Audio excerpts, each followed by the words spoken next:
Good morning to any archival watchers. I'm just getting the links together. We might not have hmm, guests today. We'll see. And I'll just sit here and wait for folks to come in, and we'll review basically the Resolve project. If we get questions, I'll answer them. And that's basically that. Hmm. I have tea I'm gonna slurp. And why don't I put on just some music in the background?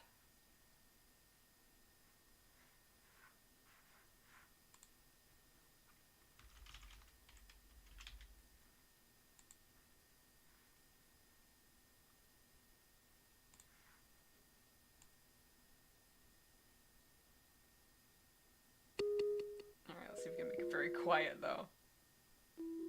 We can't make it that quiet, I guess. We'll just, yeah, we'll set that nice and low. So looks like, okay, 2 viewers, good. Kind of a mess today. I woke up like half an hour ago. mm.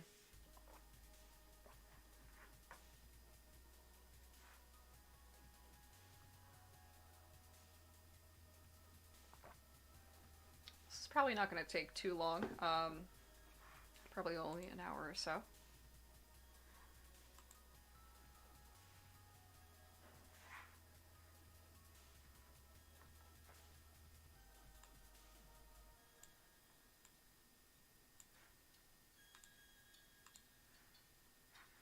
And we can, I guess, mostly answer technical questions that people may have of how things work. Talk a little bit about the dev schedule, like the scope of the project.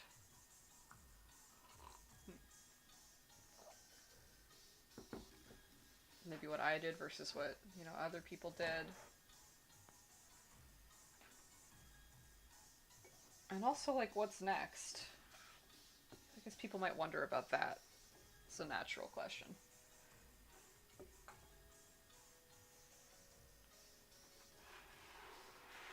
Ignore all the noises while I clean up my desk.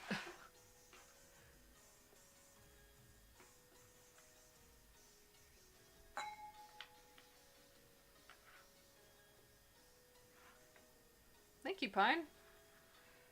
We are today just going over it.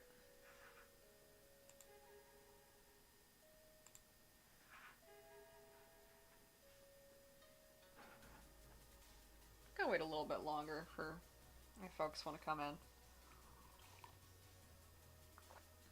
I can just talk unprompted in a bit.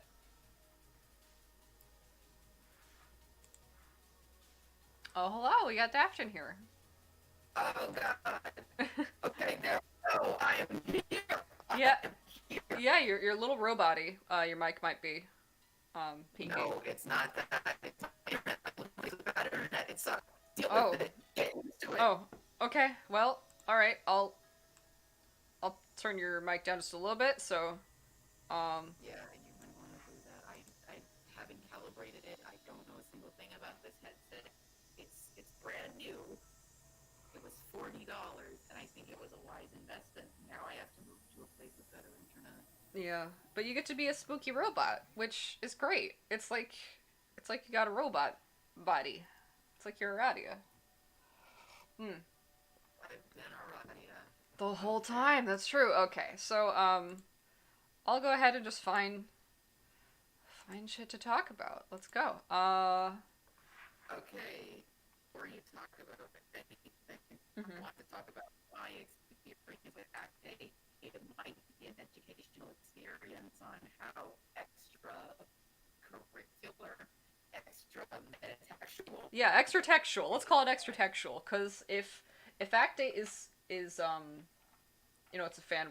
Canon is the text, and the text is sort of irrevocably like finished and complete. Andrew Hussey did that work. It's done. I think that's an important thing to like accept in any sort of like extra textual thing that Homestuck has done. It said what it wanted to say. It did everything that it wanted to do. Um, yeah, and now we're in this extra textual space. I And don't yeah. agree with you. Oh, you don't agree with me? It's not done. Well, not that Homestuck is done. It said everything it's wanted to say. It wouldn't have fucking made all this equal if it had said everything it wanted Right, to that's say. the thing. That's the thing. It makes you wonder, like, what now is Hussey coming back for necessarily? Why did he want to return? And he specifically returned with the intention to improve the fandom. And like, did that happen with how he conducted himself? Did that happen with how other projects kind of conducted themselves? I would say no. Um, and there is this, yeah, this tension. Like, what the epilogues were trying to do is um, it's a lot. Like, it's so much mixed messages. I It's also yeah. don't agree with the sentiment that Hussey was trying to improve the fan space. I know you're saying this because you're nice and you like giving people the benefit of the doubt. In order to have a more constructive fan base, you must not make assumptions. But as one jaded little cynic, as one jaded and cynical asshole, Mm-hmm. no one in their right minds would make the epilogue think was canon without the intention to hurt people. Right. Like, I'm only taking him at his word to point out that this has not accomplished what he said. So either he's dishonest or he's a failure in this instance. And I kind of I you get the only thing I can do with this person is sort of say, like, take what he's said and see if it plays out like realistically. And I gotta be detached about it because yeah, like, it is meant to hurt you and provoke you. And It's really great that you're doing that thing, that you're giving Hussey the benefit of the doubt. It's just so funny because you know and I both know, we both know, we're both in the know that it's not actually what's happening. right. Oh, because we were both Gamzee readers. Yes.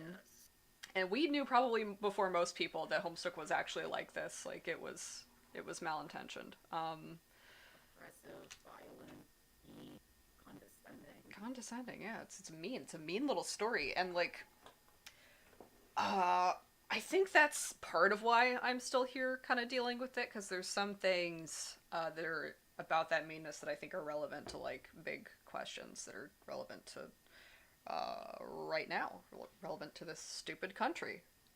Time to play my cynical shit. Yeah. Homestead really is a very interesting like dissertation of like the Americana Bible. Mm-hmm. Like the way it uses like God tiering, like that's a lot more racially loaded than a lot of people give it credit for. And it's so funny how as someone with a different sociological experience than most people at the time, you can see this shit. Like you can see how insidious it is, and nobody notices because they either A don't have the experience or B will shit on you for having an experience that's different from yours. Yeah, the meta that floats around about the characters that don't god tier or aren't allowed to god tier. There's a pattern. Like, you watched that horrible Will It Homestuck episode I did with Riff about the Hamilton musical, right? Um, I am and you will never forgive me, and you shouldn't. But what was in there is like the reason you can sort of compare the Hamilton musical to the post canon extratextual era is because it's kind of trying to do the same thing with, you know, the American mythology of the founding fathers that Homestuck, you know, the followings of Homestuck is trying to do with, you know, the Homestuck characters, and you kind of look at it just reproducing or like washing over some of the more contentious things that were in the text, or just reproducing them and pretending it's fine, and you go, wow, that's, I don't think that's that productive for anybody involved. yeah. When you said when Rip said Rip is the fucking culprit, Rip is the person. Rip is He's the a little Christian culprit. potato farmer who I have to dox. Then I have to like get some Clorox wipes. Walk over to their house. I'm gonna walk like 500,000 miles to their house. And you will walk 500 more Yes. just I to will wipe beat that with man into the plate. dirt. But we love Riff. I What will did he wipe say? his plate with fucking Clorox wipes. Yeah, just clean him up. He's still a nasty boy. What was this? What did he say in the episode? Well, he was all like, fucking King George's goddamn, California class spec. Yeah, Washington was Calliope class spec. and it upsets Like, me because yeah, he's right. yes, he certainly did say that, and he certainly had a level of correctness to his opinion that I do not want to admit, because if I have to think about that anymore, I might have a depressive episode on Yeah. screen. Cheshire Creeper asks, so I have to ask, are we going to see leprechauns in Act 8? And we're, those are like the felt and the leprechauns in there. They were in the background of that shot on Loaf, and I do plan to return there. Um, I, there's so much in Homestuck, and there are parts of it I admit I don't think about as much as others. Not always because I don't like them or enjoy them, but because I don't have the time, or the bandwidth. But I could go back and look at the leprechauns some more, see what I could do with them. Because I do plan to touch on anything that I can say something relevant about, and there might be something I end up being able to say about the leprechauns and what they mean for like how Act 8 is unpacking canon to say things like about that work, and I'm not sure. I'm sure there's something in there because Homestuck's different facets communicate with each other um, constantly, and you know they're this other servants of Lord English, and like they're this parallel to the Midnight Crew and all the stuff going on there. Um, so I'll see what I can do with that. I bet there is something interesting in there, and if I find something, I promise I will develop it. That's a long way of saying I'll try. Okay, here's a really bad joke. You ready for a really bad joke? It better be about someone being after Andrew Hussey's Lucky Charms. Okay, the leprechauns are a reference to the Irish potato famine of the early. You're kidding me. Oh no! No, I'm fucking joking. I'm saying a joke because leprechauns are from Irish culture. I don't know if Hussey has that intended level of sociological commentary. He might have. He might have. They might be Irish. I Why? that Oh part. no! Oh no! Oh my god. Okay, no, we're not. I can't handle this right now. I'll have a breakdown on stream. Okay, Pine asks, what's the deal with Alt Calliope's momentary angel wings? Is that supposed to connect Alt Calliope with Lord English the way PM is connected to Bec Noir? Or is it some sort of prototyping via Clown Soul? Um, it's it's uh it's a couple of both things. So what's going on with like Gamzee is sort of this like vessel barrier maiden trope in Homestuck, where Gamzee looks at the doll and like Lord English is inevitably a part of like sort of not literally a part of Gamzee, but like a part of the psychic condition that Gamzee is in. And also then like Gamzee is forced to be a component of Lord English. So there's like this sort of self-referential Matryoshka system where like Gamzee is kind of forced to be the doll in that situation, and then the doll has the the Lord English doll in it, which has Lord English, which has Gamzee in it, etc., etc., etc. So, Lest we forget Little Cow. lest we forget Little Cal, exactly.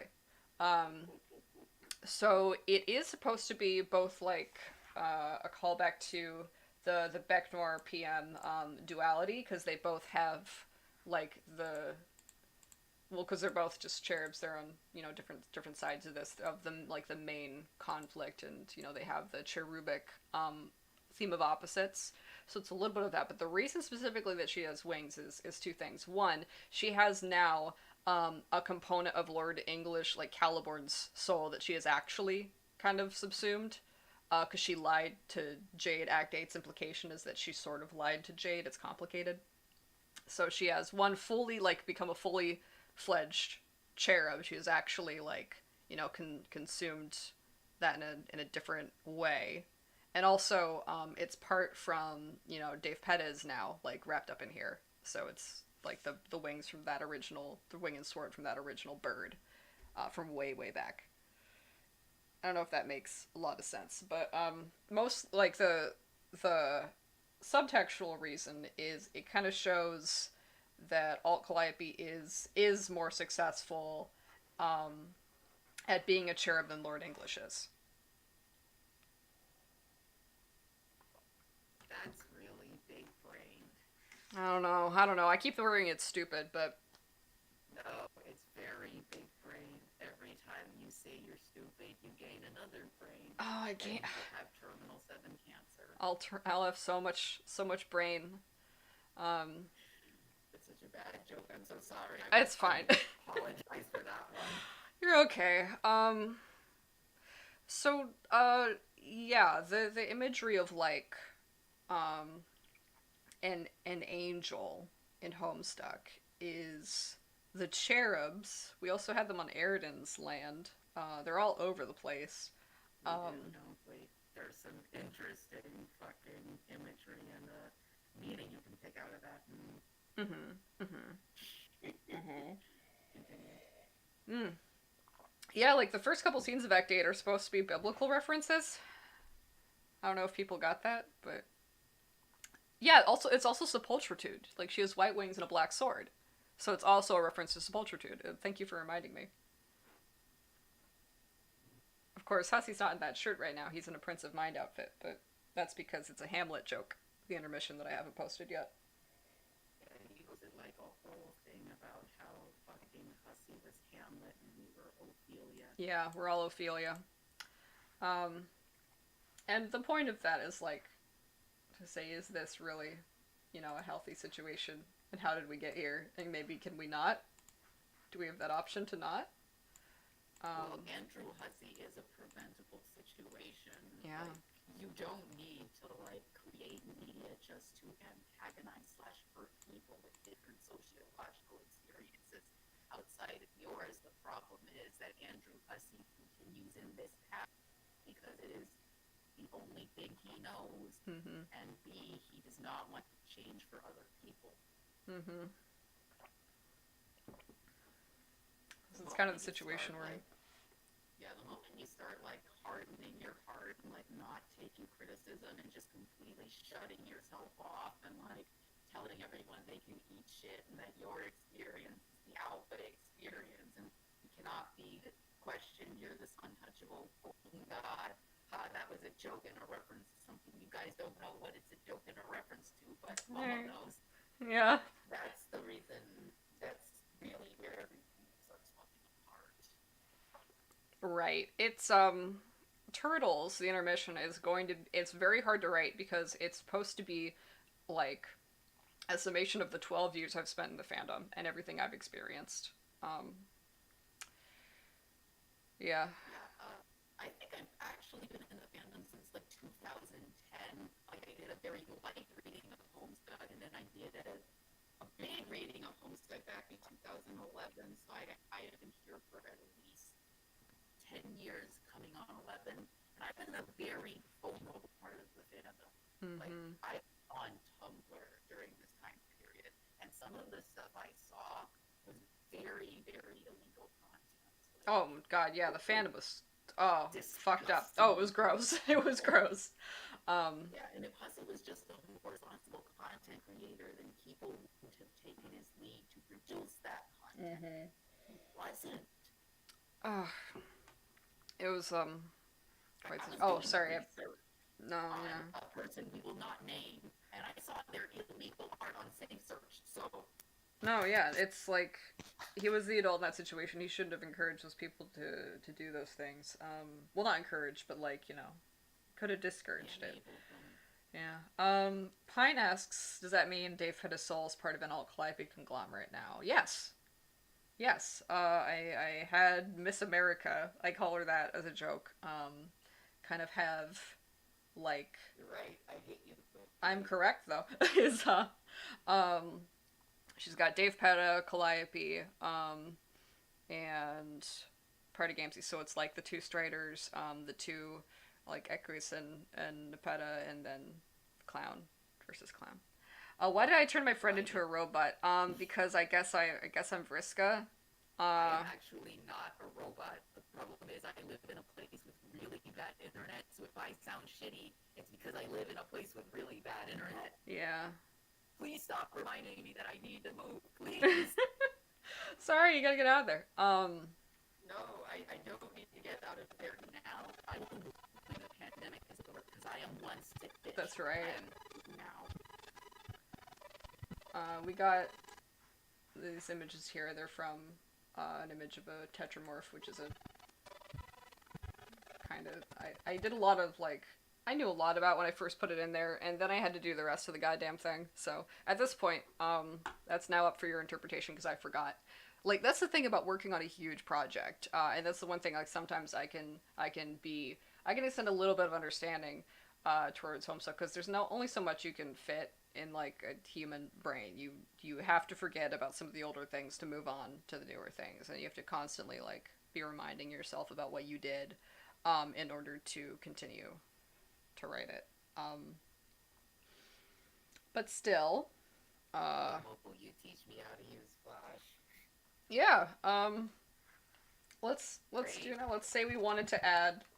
No, no, we're not gonna do it now. I'm gonna embarrass myself on stream. I just need someone to remind me how to use that damn thing. I fucking forgot. It's so embarrassing because I used to know how to do it, but then I forgot, and now I hate myself. No, don't worry about it. Let's say we wanted to add uh, something to the. Let's say we just wanted to add this in here. So, You don't need to do it now. no, I wanna, because this is supposed to be like kind of reviewing the project and kind of like giving people an idea of how it was made. So let's just take a look at the file here actually.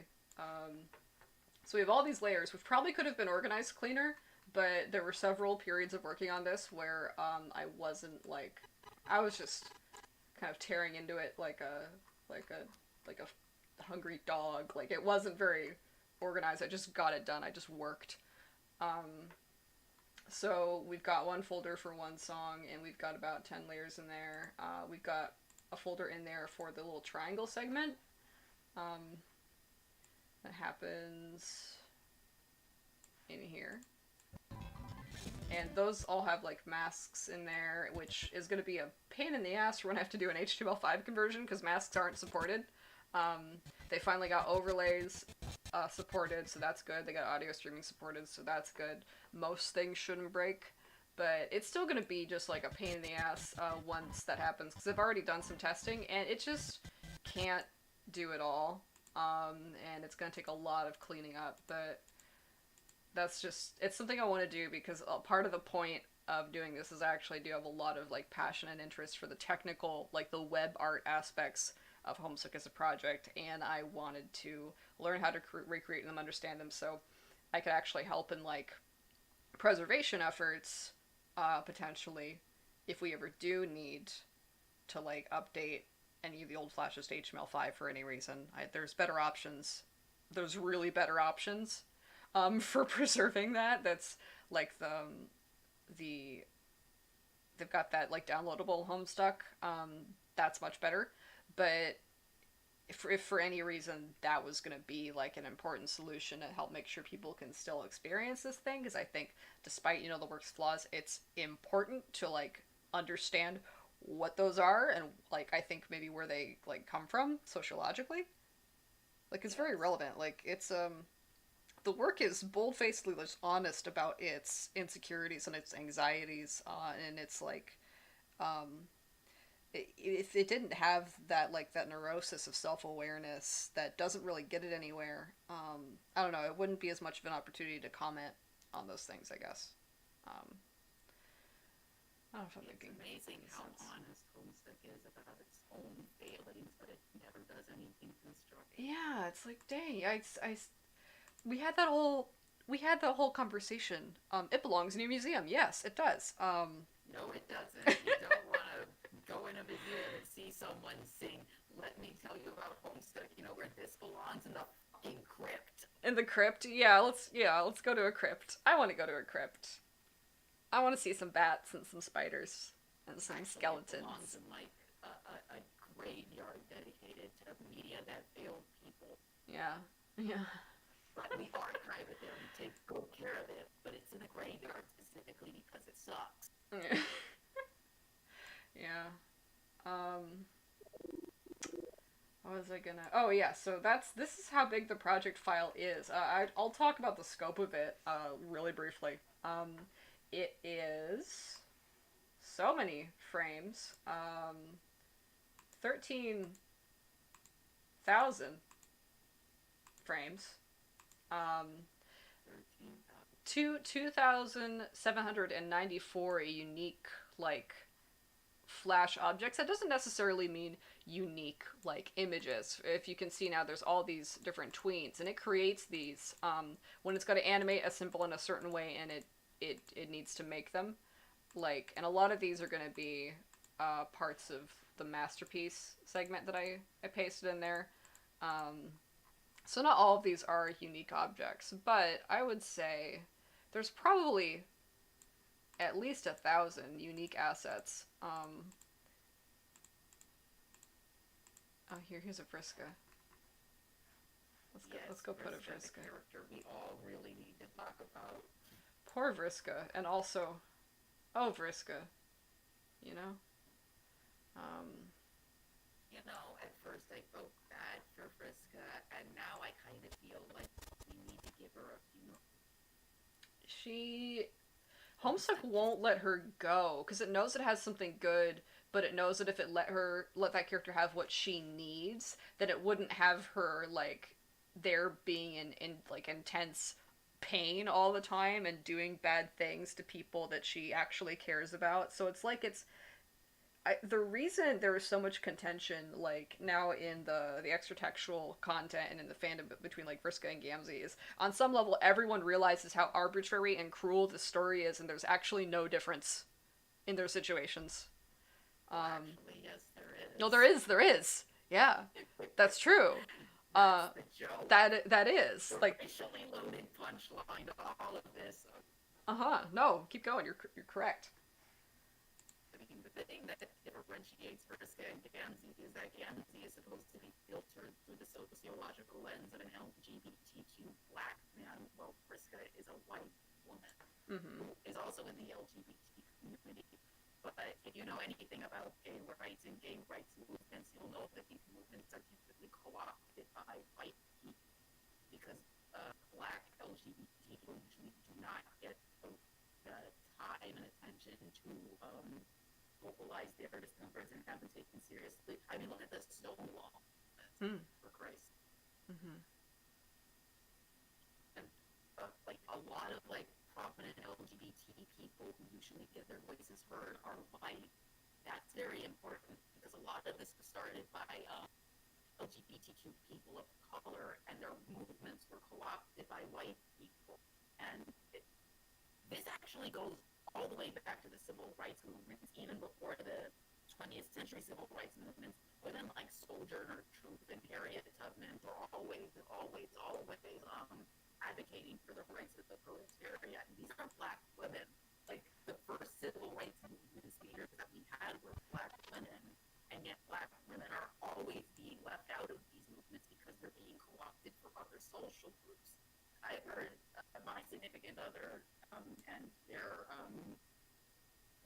in-group has said something along the lines of civil rights have never been for black women because black women are always being left behind at the end, and black women always get hit with these struggles of blackness because we can't escape that because society keeps putting us in those positions. Yeah, now, I'm a gender, but I am assigned female at birth, and I definitely know what they're talking about. yeah. The whole ending of Homestuck, where everyone goes through this, like they enter this white suburban house to escape Lord English. They have the option to do that because Homestuck is written from a white middle class perspective, but Gamzee does not, and Vriska chooses not to because she's an anarcho-communist sensibility, but she also doesn't move past the bigoted legacy that she's inherited and isn't able to completely resolve like the issues introduced by Lord English. And she recognizes that on some level, but she doesn't come to productive experience from that friction. She never does. No. Well, if you want to add more fuel to the fire for your trans femme Gamzee reading, you can use that whole black women are always being left out of the movements they created for the people that they I think there's some gender in that clown. I think there's some gender in that clown. I'll do the thesis someday, but yeah, that's not the kind of thing that I like. I'm in no position to kind of do anything on my own with these experiences because I don't have them.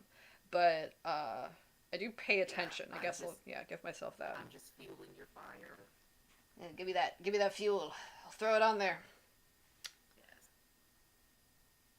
So yeah, kind of on that note, like that's there's this little bit in here because I wanted to make sure that when I presented like Alt Calliope as this, other half of this conflict with Lord English, that she is not a solution to the problem, and she knows it. She knows that she can't be. Like her identity is also a component of the situation there. So she doesn't let there be any illusion of this being like a good deal for Gamzee or for anyone. She just knows that it's her job to at the very least like bring the conflict to a permanent ending and prevent it from going on. And but ironically, she can only do that by participating in the conflict. So she's kind of stuck in this double bind as well. She understands it. Calliope, we must improve society somewhat. Caliborn in the well, and yet you participate in society. Curious. No, yeah, pretty much.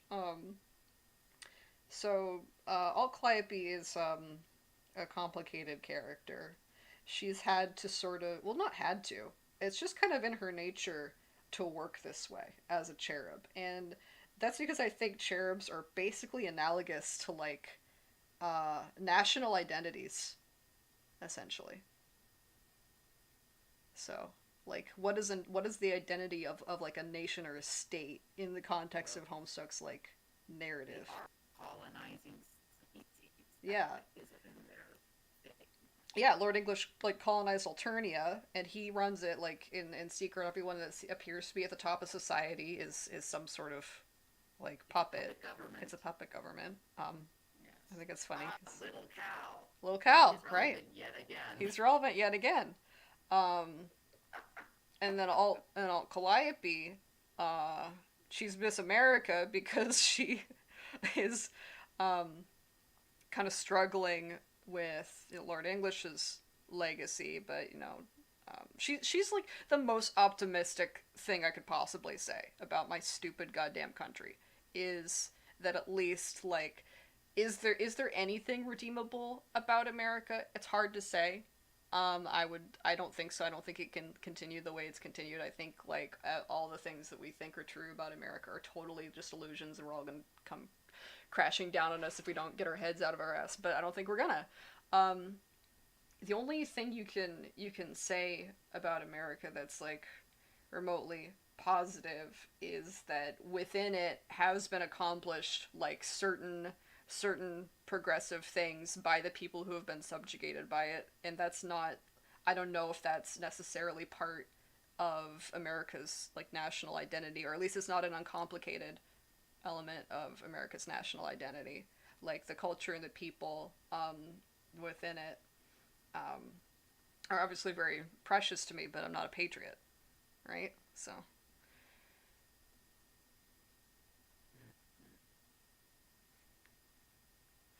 yeah, yeah.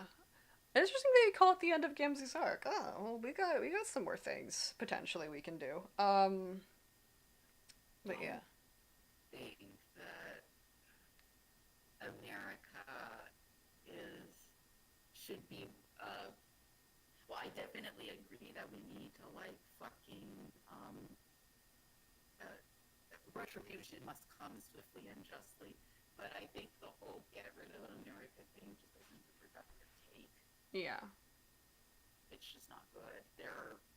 This nation is not like a white ethno state, and that's something that people like to pretend that it is whenever they talk. yeah. There's something in its identity that fundamentally can't continue. Just that was in there from the start, but yeah, like at the same time, it's not like you can't just be totally an accelerationist and just decide that you don't care what happens after that. Yeah. Yeah. It's just not a responsible or productive take. Andrew Hussey.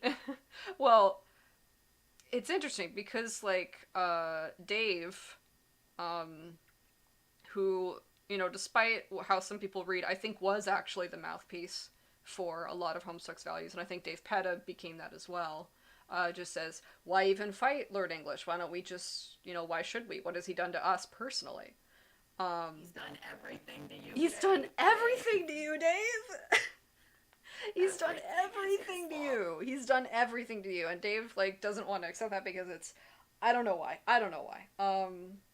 Maybe Well, it's too abstracted for him. you know what?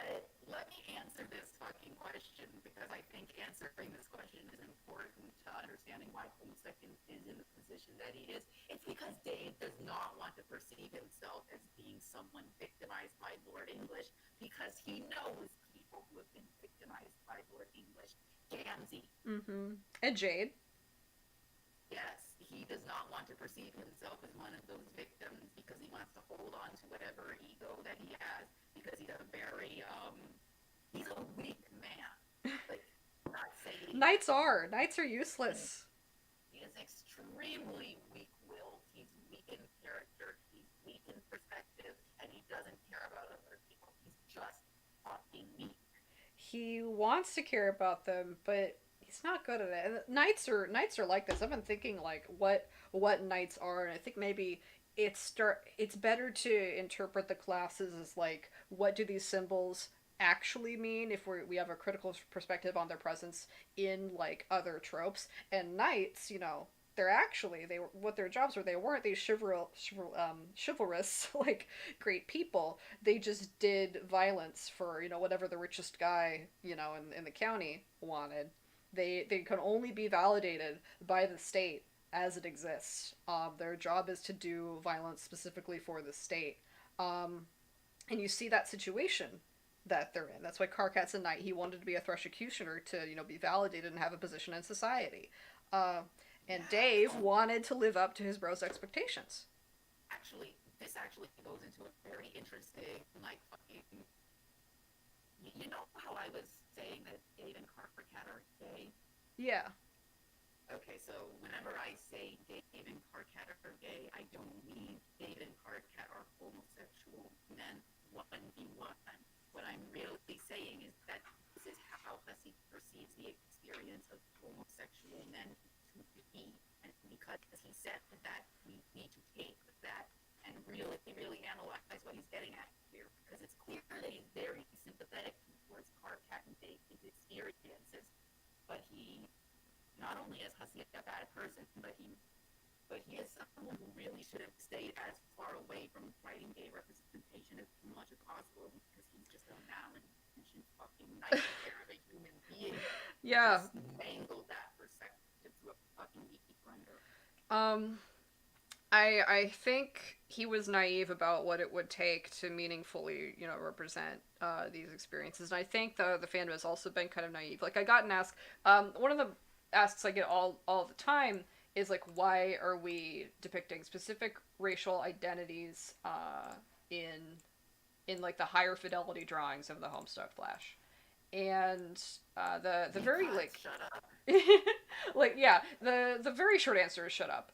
The kind of like more shallow answer is, well, people were promised more diverse representation of the characters in like merch and extra textual work, and up until like very recently with Roxy's sprite from Pester Quest and some other things that are very good, and I really do like those, that never really happened. At the time, the project manager, who was a white person, said that they weren't comfortable talking to artists about including more diversity because they were a white person, and at the time I was like, well, get over it or find someone else who can do it because it's your job, and it never happened.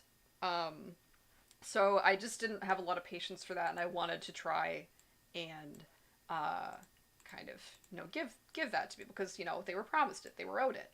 Yeah, um, that's a very valid take to have. You shouldn't have patience for those kind of weak responses. They're very weak. They're very stupid. They're extremely reductive. And you know what? White Homestuck manager who said you didn't want to represent other people of color in canonical merchandise because you were right. You know what you fucking did? You just enabled more fans to like attack Yeah, And like that's what the Caucasian joke did too. But then there's the other thing that like now that we are doing it, there's still I still sense some naivety from Homestuck because I recognize now that doing this doesn't solve the racial tensions in the work. The work has its own baggage that it comes with, um, and it's not enough just to include that in the art. Visually we had that fic that got deleted since the OP found out that they don't, Pussy did some shit they don't like. Hammer is a hammer. It's a very reasonable response, but if your response is to ultimately like take away your word and duck out, I'd like you to politely think about the people in this fan space who are hurt by that and choose to stay. Mm-hmm. Politely. I'm not gonna hound you down with my shotgun and be all like, hey, why did you delete this very constructive fanfic? I don't wanna do that.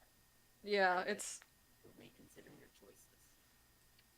it's a hard choice to make. It It is is. very hard. I am working on a Microsoft Paint fan venture that is about these. It's actually a lot more, but one of the core theses is how Homestuck handles race. And I think choosing to have a conversation about that is a little more productive than just ducking out because the original creators agree. Yeah, Like that's I said, I don't want to throw stones at that person. It's a reasonable response. But I think I don't want to make it like I like my intention is not to demonize that person for their actions. I would just like people in the future to consider archiving their work for people who do choose to stay. mm-hmm. They need to be able to have that experience of anger. Because who said anger and hate were ugly / bad? You know that that's a reference to Momo. Yeah. Oh, I keep thinking about how important the rage aspect is. Like when the extended Homestuck Zodiac came out, if you read the rage description, like for the aspect, it's like such weird, centrist, anxious stuff. And it's like, oh, some people their beliefs are just too strong and they get real radical. And it's like, oh my god, wow, huh? Where are you from? What do you are you think you're? White, white town, white Wait. USA. But I don't know who wrote that. I think a couple people wrote it, but yeah, it's Homestuck does a lot of weird shit. Um, For the record, I know about Aisha, but I don't want to talk about Aisha. yeah, Aisha can't like. I don't think it's productive to pin uh, Homestuck's problems on Aisha. I don't. It I doesn't am make sense to really me. trying to ignore Aisha as Yeah, much as I can. yeah. That's all I have to say about that. No, agreed. No, totally. I wouldn't do anything else. Wouldn't make sense to me. I was gonna Yeah, say. the Oh, thing is about Aisha too is that it's very clear from her position in the fan space that must have set up another person to get the flag for his bullshit. yeah. So I. choosing to It doesn't seem like direct he anger at realizes. her is not productive at all. It doesn't seem like he's realizes he's doing that longer. He doesn't like account for his own choices. And I'm being harsh, but also like it's been 12 years. I've been here the whole time. I know what I've seen. Um, Yeah, I was a very vulnerable person in this fan space back in 2010, and I uh-huh. saw some of the worst this fandom had to offer. I am not fucking around when I say Anthony Bussy is one of the most irresponsible white men I have ever had to deal with. But you Yeah. know, Uh-huh. There's this yeah, trying to oh, I remember what I was gonna say. There's a naivety that uh other people can come in and kind of solve his lack of perspective for him by projecting into the text. Because no, the text has baggage and it hasn't allowed. There's a lot of people it doesn't allow to do that because it won't resolve those baggages. Like, it won't let you project your experience into Gamzee. It resists you on every single front, even though you're completely fair to do that and you know what you're talking about. Um, and I it know yeah. people like Yancy. It's really, really hard to see someone who doesn't know what they're talking about try and say, yes, I know what they're talking about, and this hyper-specific experience that I know absolutely nothing about must die. That Yeah. is so fucking hard. And Yeah, it was a lot. And so like I have so much mental patience for having even a fortitude to put up with that ounce of absolute bullshit. But you know. yeah, it's like it's been so much. Sometimes it's weird to think about like just what I've uh sort of experienced in this space. Sometimes it's just weird because it's never made sense to me because I'm not that person. And I've been in that situation before in a much more severe, serious, I guess, personal example. So now it's like, now it's just it's a web, it's not just a web comic. I mean, it is, but like, it's a web comic. I don't respond to that kind of provocation anymore. And I guess I just, I don't know, I respect myself. But, Oh, oh, wow, Momo, are you saying that Homestuck fans who do engage with Homestuck's sillier slash more productive, provocative aspects don't respect themselves? That's a wild claim. well, what I'm saying is that if you choose to I engage think with it, you do clearly respect yourself because you respect your own opinions and your own positions, and you won't be cowed. Yeah. by the way, stream people, I'm joking. I don't hate Homestuck fans. Yeah, we We like Homestuck fans. Sometimes I even like Homestuck, but don't tell anybody. Um, I like Homestuck. Well, I have to say, I wouldn't be here hitting it with a bat if I wasn't attracted to some of its more interesting ideological perspectives. ooh, Pine has a good question. So why is in the triangle sequence? Let me go find it. Like, I posted that little image of you just pointing up at like a thing that said Homestuck is a good base work for Praxis, but it fails in execution. Here's why. Yeah, here's That's how why. I feel about Homestuck. It's a good vehicle for Praxis. Like, it's one of the most exploitable and interesting vehicles for Praxis we've ever had. Which now that I'm an adult, I realize that's why I liked it so much. Mm-hmm. But whether it succeeds in execution, if you ask me, I would say hell to the fuck no. And anyone who disagrees with me and has bad reasons for justifying these opinions tells me that they just either don't understand my experience or don't care about it. So, Yeah, it's been Homestuck has been gaslighting, gatekeeping, and girl bossing me for 12 years, and this is and that's a good segue into what this is about, the little meta chase in the Elf Kids Caliborn fight. So we've got the masterpiece in the top left. We've got Caliborn and the House of Cards on the top right, and then we have, we've got a little cartoon, Sepulturitude. Oh, he's not in the. That's fine. I just realized he's not in the Prince. I was gonna change that to be the Prince of Mine outfit. It's fine. If he changes in there, he does a quick little magical girl transformation sequence and don't gets say back that. into his original outfit. No, he's fine. No, don't say the magical girl thing. He doesn't deserve it. And then there's a little Sylph here, who I should say specifically resembles not really any opinions that I have. The Sylph is like me when I was 16, just starting to read MSP Adventures, and she sort of also is just a stand-in for the fandom generically. So the Sylph doesn't like have opinions. Her head's empty. She's just there. But she does kind of symbolize the contention between like the fan space that is not what Hussey wants, um, and the fan space that wants, to be like what it is, even if it has what appear to him to be very shallow and like girly and nonsensical investments into silly things. That obviously there would be no real reason to be invested in those things. Don't be ridiculous. Cole asked, why is Act 8 the best one? Momo, I think you should answer that question. Hold a gun to your head. Answer the question. why why is that? Well, we'll get to that. It's very specific, like that this looks like me though, because I was a white teenage girl when I was reading Homestuck, and that's like the one demographic that apparently actually like plucked on his little heartstrings. And he actually made a comment one time that he did feel sort of bad about it, but that's like the one demographic in the fandom he's ever said he like felt bad for his choices. Um, so that contention is interesting because who's my favorite character? It's the clown. It's the clown, which he would never, concede that he made mistakes. as about that. Momo and I have both mentioned, we As were you know, both Gamzee we're readers. Gamesy likers. Which is Yes. people don't understand, but they will, and yes, that is a threat.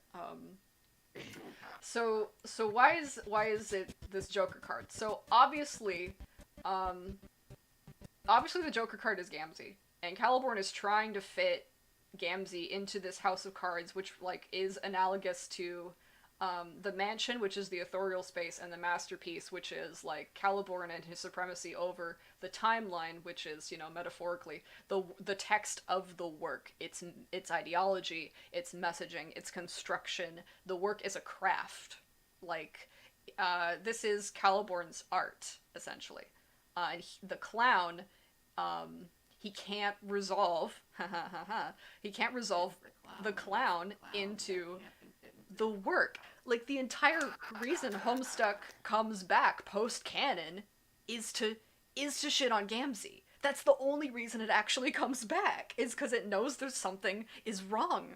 It knows something's weird going on in here.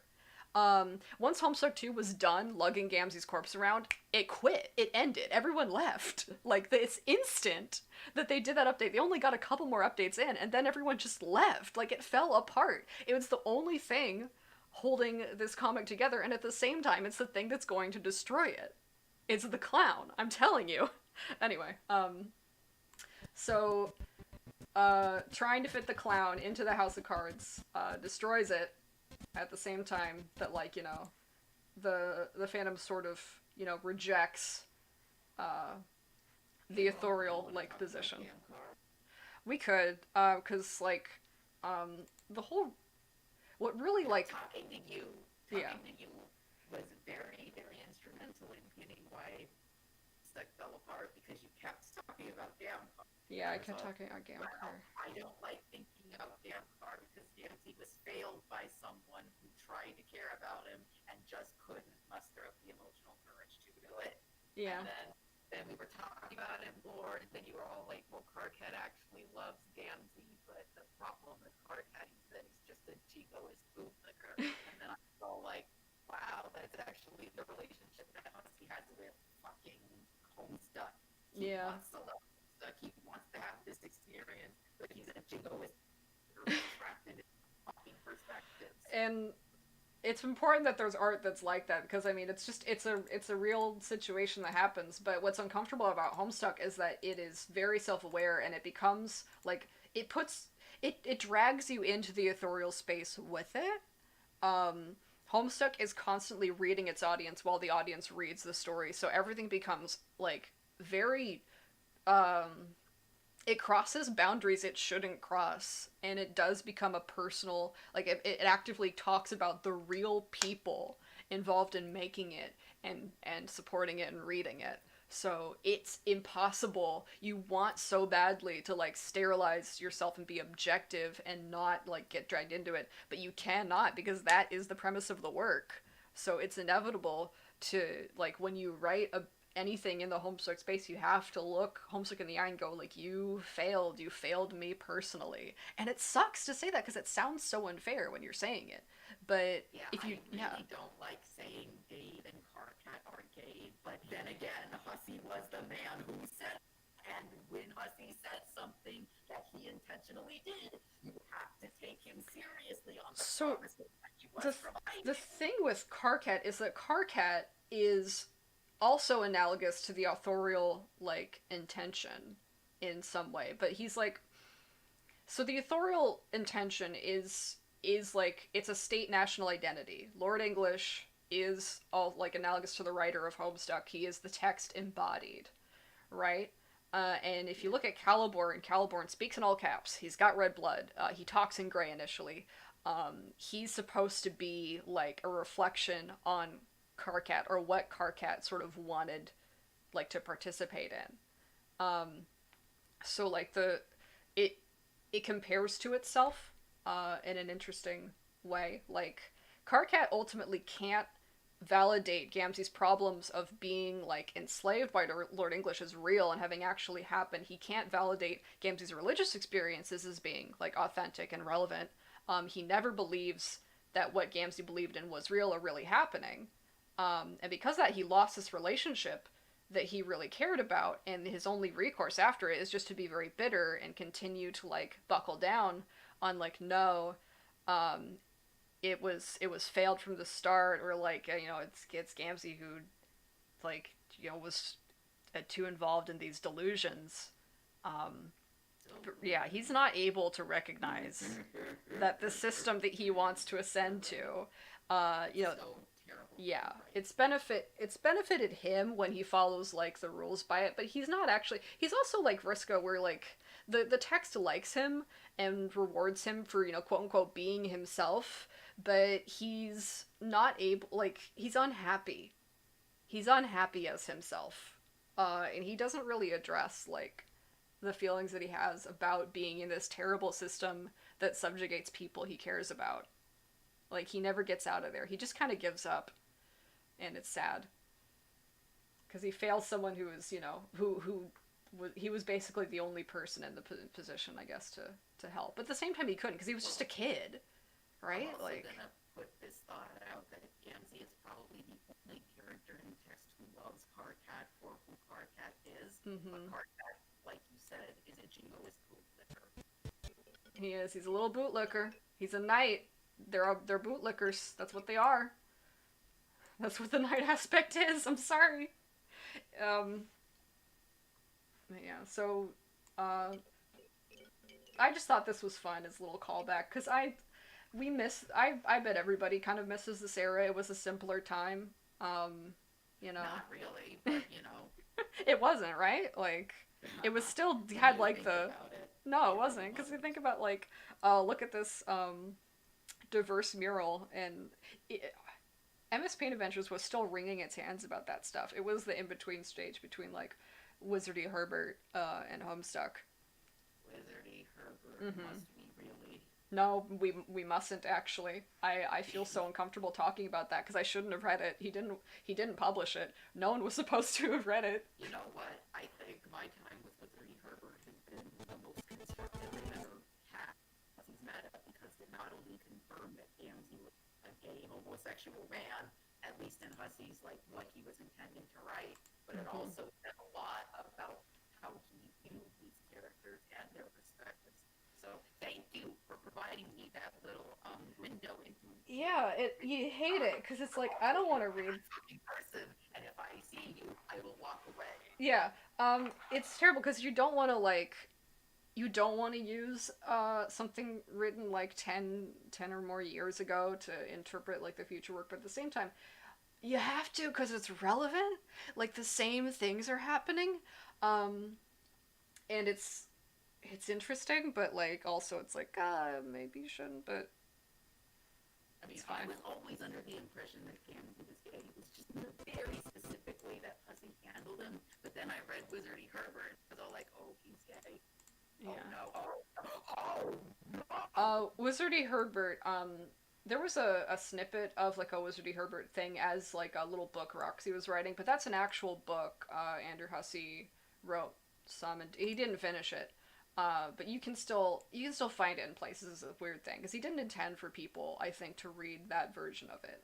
So it's hard to talk about it like it's his fault that we're reading it because it's not. It's not his fault. But it's still like an analytically useful object, and that sucks. Because I bet we'd all like to pretend it's not, but it is what it is. Team Special Olympics is also very relevant. Oh yeah, no, like Yeah, I sent you that one comic of the dude getting married, and that was. Holmes. Yeah, the epilogues are the same as that comic. Like Yeah. the Jane and Jake thing, Gamzee is there as like a racially charged joke about white heterosexuality. Um, and there's this clown there. No, it's incredibly loaded, and no one's saying anything. I'm like, guys, You know oh what? okay, I might actually have to talk about this one day, but Gamzee and Jake have a very interesting like relationship, metatextually speaking. They don't have much of a relationship in canon, but I notice every time Jake is around Gamzee, there's usually some sort of sexual behavior happening. And when I saw that for the first time in Homestuck, why is this happening? This character barely has a relationship with Gamzee. And then I started going on about how Jake was always chasing these very dangerous people. Homestuck is almost entirely about like white male sexual anxieties around black men, and it's like weird to say that, but it's true. Do you think I enjoy saying it? I don't. I want to get out of here, but Yeah, it's it true. shows up in the fucking epilogue. Like, I Yeah. read Candy, and that scene happened, and I was all like, so this wasn't a coincidence. No, it's never been. It's actually an alarmingly consistent element in Andrew Hussey's work, and it's like, hi, dude, you want to talk about it? Because And actually, Jake sexualizes Gamzee in the worst fucking way. yeah, and in And canon, we sorry, never have anything constructive about that happening. I never. can see if he said, like, oh, I can't, I wonder why I felt that way and had a little bit of introspection about it. But no, those moments happen. They, it's like fucking Kaze Toki. No, don't talk. Oh, don't talk about that. Oh God. Well, so here's the thing. No, It just I know, but happened. And I'm not going to talk about any of the sensitive right, matters. it's What I nasty, but really want to talk about is how it brings this up and it forces this very, very ugly thing in your face, and we move on to the next thing. No introspection, no anything. yeah. Bad thing happens, we move on. Because remember, like the time it happens in Homestuck proper is while Gamzee's being mind controlled by Urania, who is an embodiment of like the white man's burden philosophy, because the blue bloods burden thing that they mentioned in Beforus. So like the reason that Urania enslaves Gamzee is very specifically a judgment on Gamzee's sociological position. And then that's when like Gamzee becomes this object to Jake and Jake's perspective. So I Yeah, think that comments on like what Gamzee is in the epilogues is not like a genuine exploration of a character. It's specifically this idea that, and then they call Gamzee a degenerate in Homestuck too. They use that word.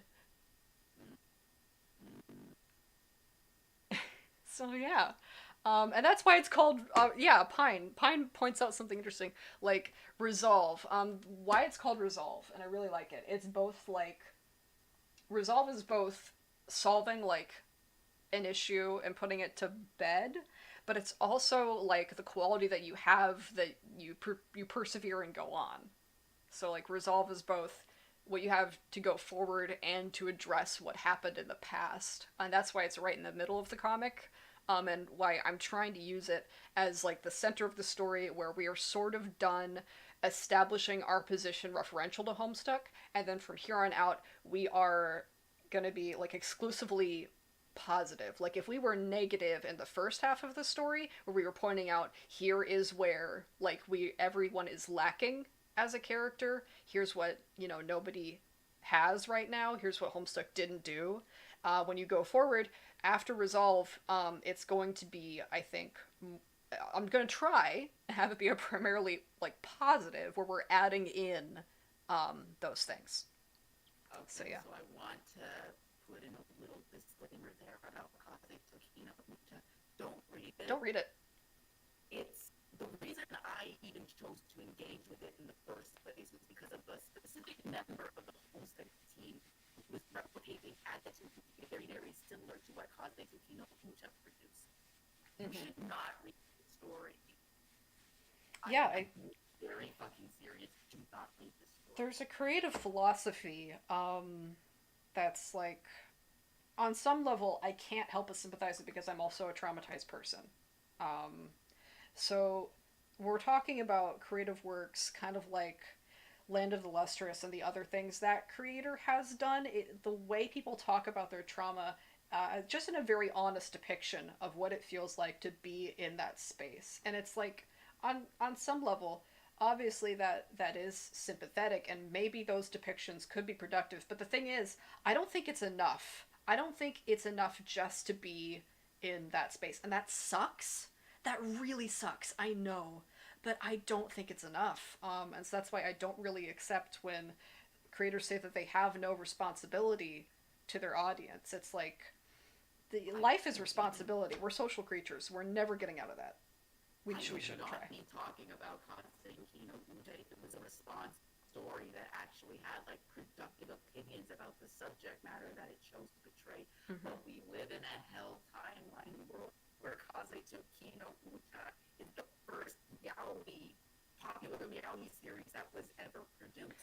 Oof. Yeah, and you're like, I can sympathize with being stuck in a situation where like more positive things that you'll have to say won't be validated, and they might even and get you destroyed. Like queer work for a long time has sort of been forced to present these negative depictions of like ourselves to be accepted by broad society, but that's not good. Like you don't want to stay there forever. No, Yeah. no. So I'm not accepting like doing a negative depiction of myself in order to participate in this framework, I guess. Like I could have gone into the Act 8 project super self-depreciating. Like there's that joke about self-depreciating or self-depreciating. The reason that's in there is to give it away early that the narration voice in Act 8 that you're reading is not mine. It's my characterization of the Andrew Hussey cartoon character. He is talking about the sylph as like a separate entity because that's what's happening, right? Like um it's there, but like even back then when I felt kind of compelled to do that, I separated it because it's not actually the voice of the work and you shouldn't actually do that. And that's why this constant like self-depreciation that Andrew Hussey did to himself in Homestuck the whole time, I don't think that was actually good. I don't think it became productive. Yeah, Homestuck excels in being very unproductive. Yeah. It has that in common with that first story name that I just mentioned.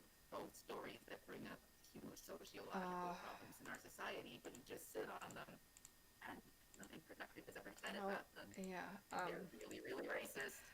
I realized like halfway into compositing this shot that I accidentally set up like a scourge parallel between the reader and the author. And I don't know what that is. Sometimes like you just do arts and things happen subconsciously and then you have to figure out what the fuck you were saying later. Um but I'll keep thinking about seeing if if that actually has legs or if it was just a mistake. There's like a Vriska in the top right hand corner, and she's like haunting this entire string. Yeah, she's haunting it. Hauntology. Anyway, um, yeah, there's lots of Vriskas. What else can we look at? Look at all these assets. Oh, the moment that I joked about in chat, the Verse Rosie fans are probably so happy with me right now. They'll be fine. Like, I think it's obvious that I'm a lesbian and I like these characters and I think their relationship is important. I'm commenting on how I feel about the Moira allegiance as it was presented to us, which is not good. But the thing is, no one has actually gone out of Homestuck reproducing this like pale relationship dynamic. It never like it hasn't stuck with anybody. Hey, Oh, hello. Hey, Strifer. Hi, Strifer. why do you sound like a robot? That sounds like a robot because the internet in City Redacted is shit. Hmm. Yes. Yeah. You can just pretend I'm a Radia bot. It's fine. Yeah, it's fine. We got a radio bot in here. So, if anyone's worried about like that I'm a traitor to to lesbians everywhere, don't worry. I wouldn't, but like, it'll be fine. It'll be fine. No, you all shoots you with my gun. Yeah, yeah. You gotta take me out for being not a good enough lesbian. My Homestuck takes aren't good enough, so Being Brisresi-phobic. I'm Resi-phobic, so I guess I'll. Um, there you go. Yeah, Pine. You got great. Thank you. Thank you for fixing that for me. Terezi being favored yet wronged by the author, and Vriska having the same issue, but with the complete opposite result. Yeah. You know, I was thinking about why Terezi didn't God tier, or why Karkat and Kanaya don't God tier.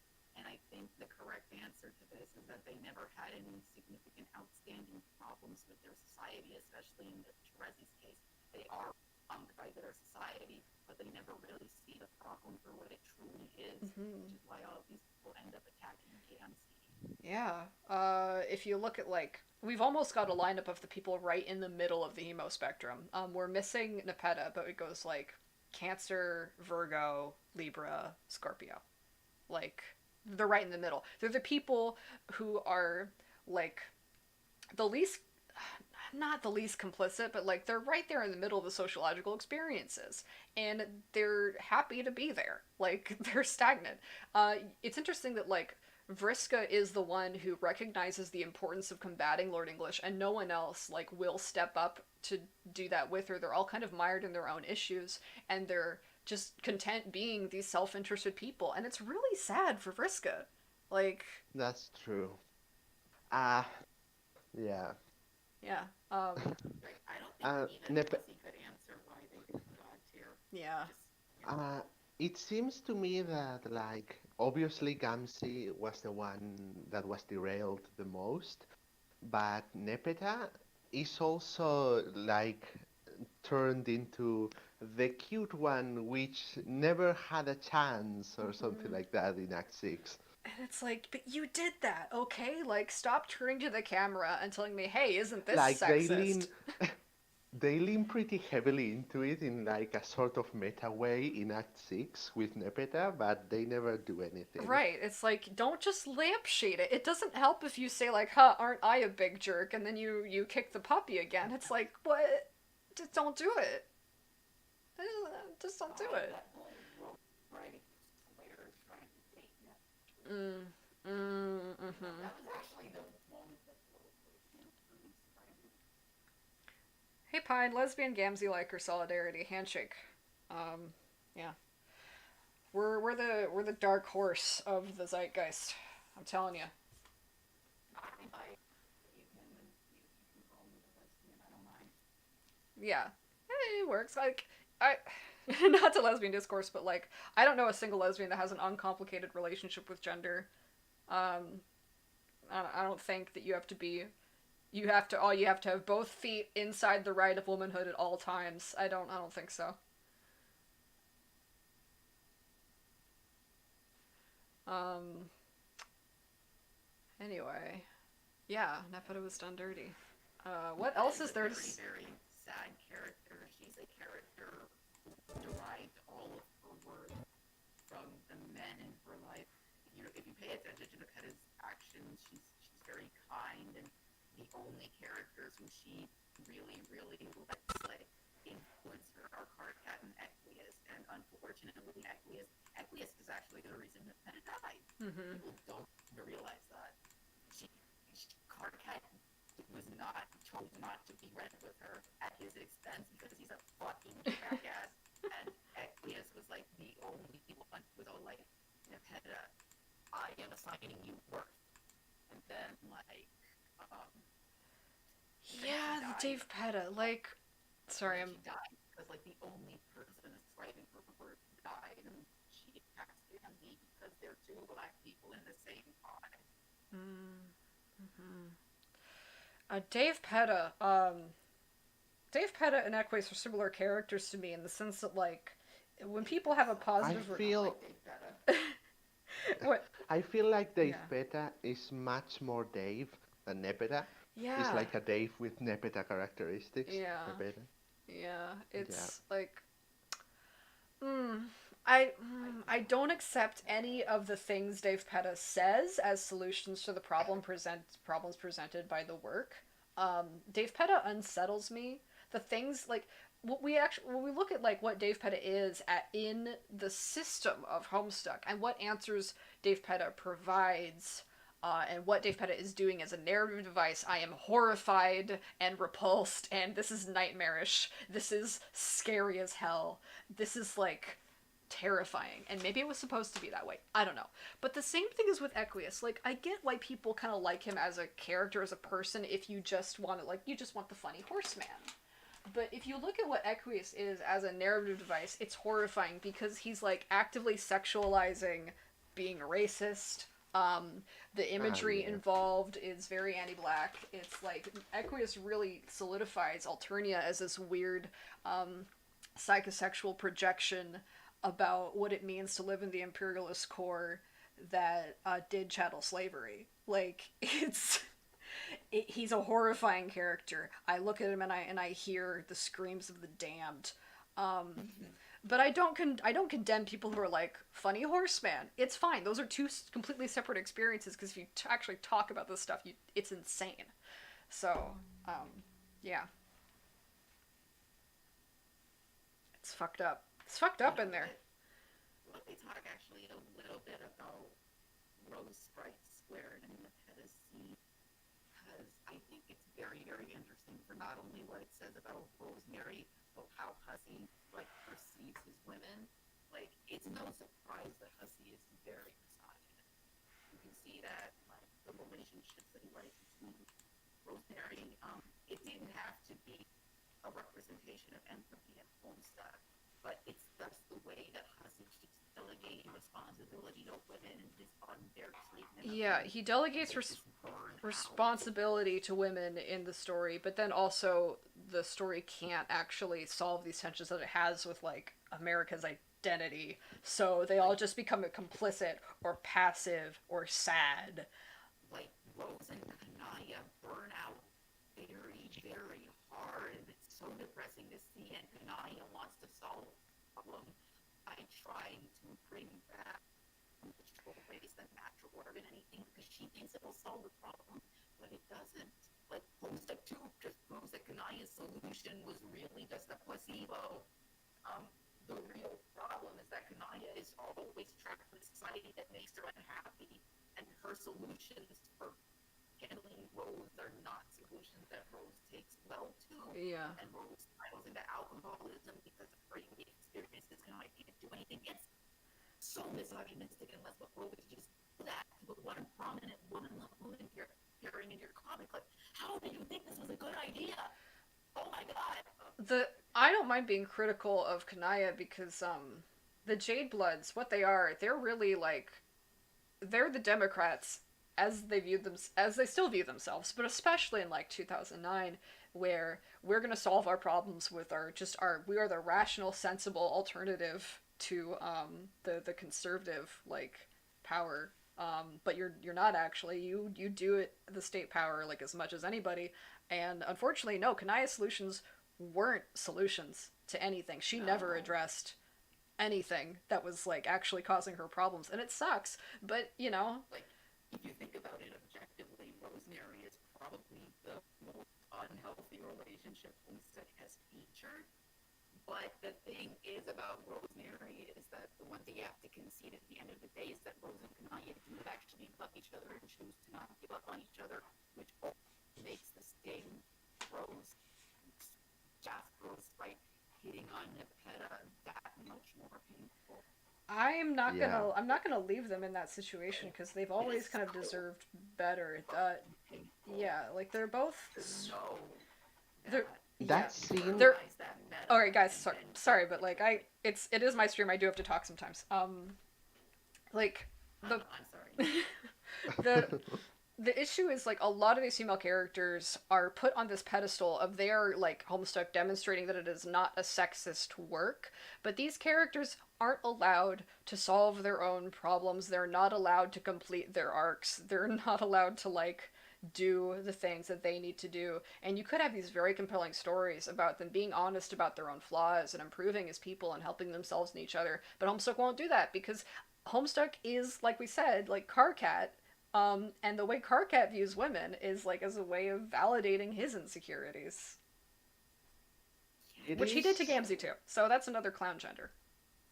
it is very weird because the meta thing I mentioned, they also do it with like characters' behaviors. Hmm.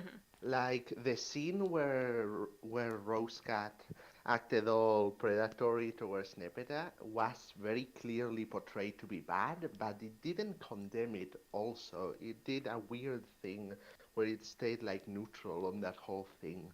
Yeah. It like played it both for laughs and seriously at the same time. Yeah. It was weird. Homestuck wants to be like this sort of South Park neutrality, where you can't ever hold it accountable for anything. It's like that sucks. That's a nightmare.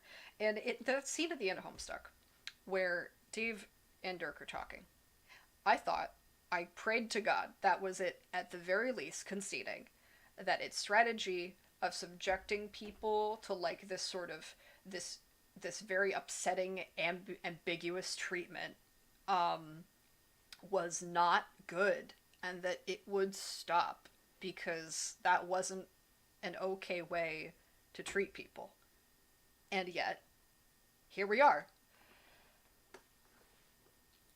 It's so fucking painful that Jazz Rose, right? The next time we see the original version of Rose, the Rose who said on her dying breath that she loved Kanaya, it is beyond painful to just see her hitting on Nepeta in the second scene without another thought. That broke me. Oh god. Yeah, it's like the cat's in there too, is the thing. And like this is supposed to be horrifying. But it's like it's that ambiguity that like I know Homestuck thinks that's the point. I know, I get it, but you got to stop at some point. You can't.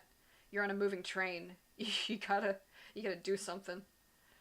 I'm extremely not sorry, but Andrew Hussey, if you think that's the way lesbians should compartmentalize their grief after losing someone in a long-term committed relationship with, then you and I never need to meet because I probably will attack you. You get him, get him.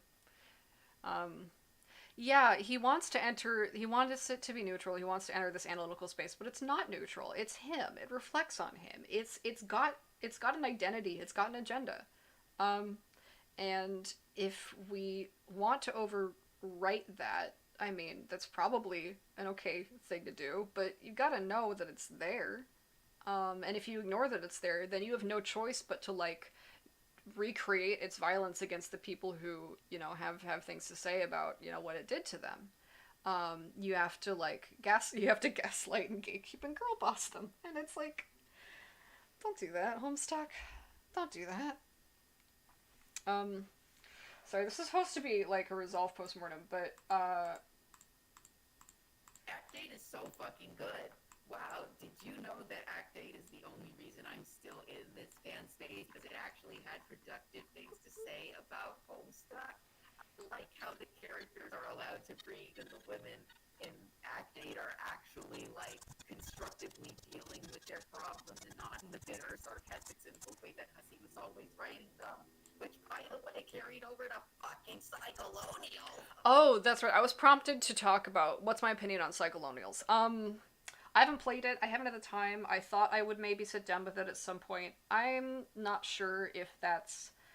I don't know if that's gonna be a good use of my time. I think I probably will still check it out at some point. And I will.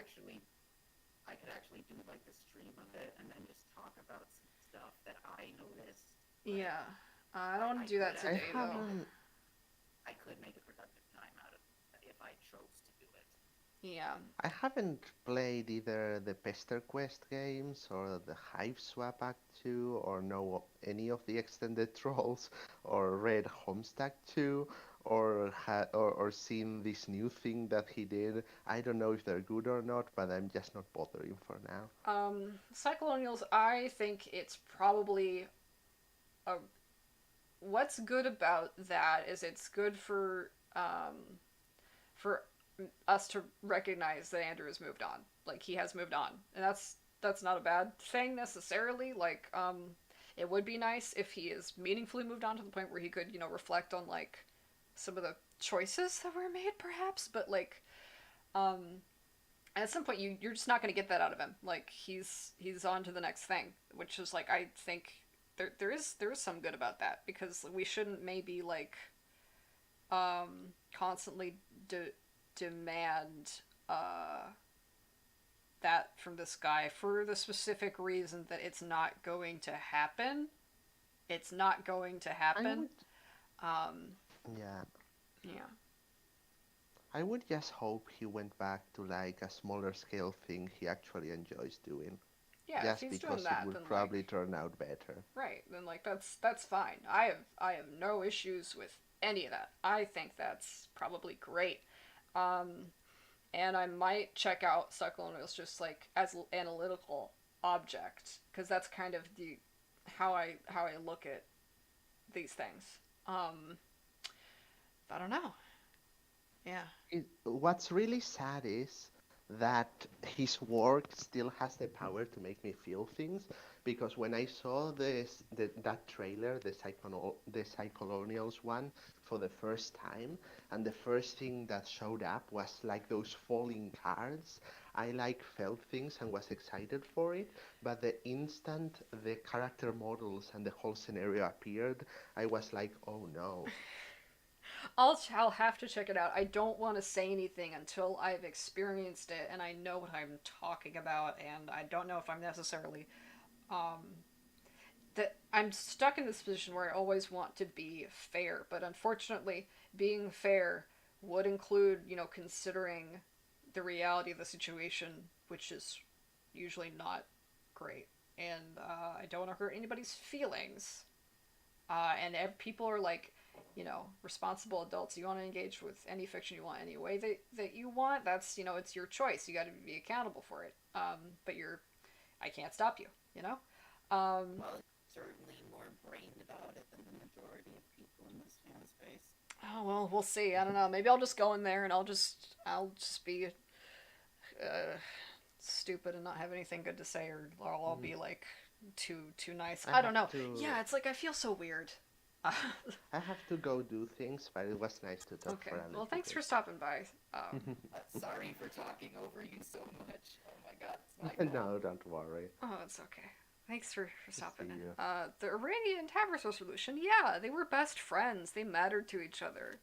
Um, Aradia and Tavros like are in an interesting situation. I'm a little sad that they didn't have anything to do and resolve, but they'll feature prominently in the back half of the work, so it'll be okay. Um,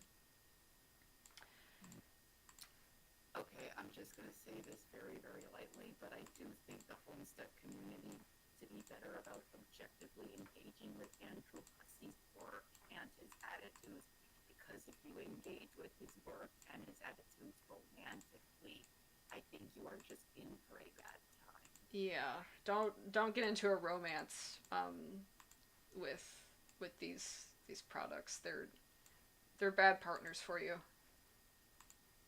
Their intention. Yeah.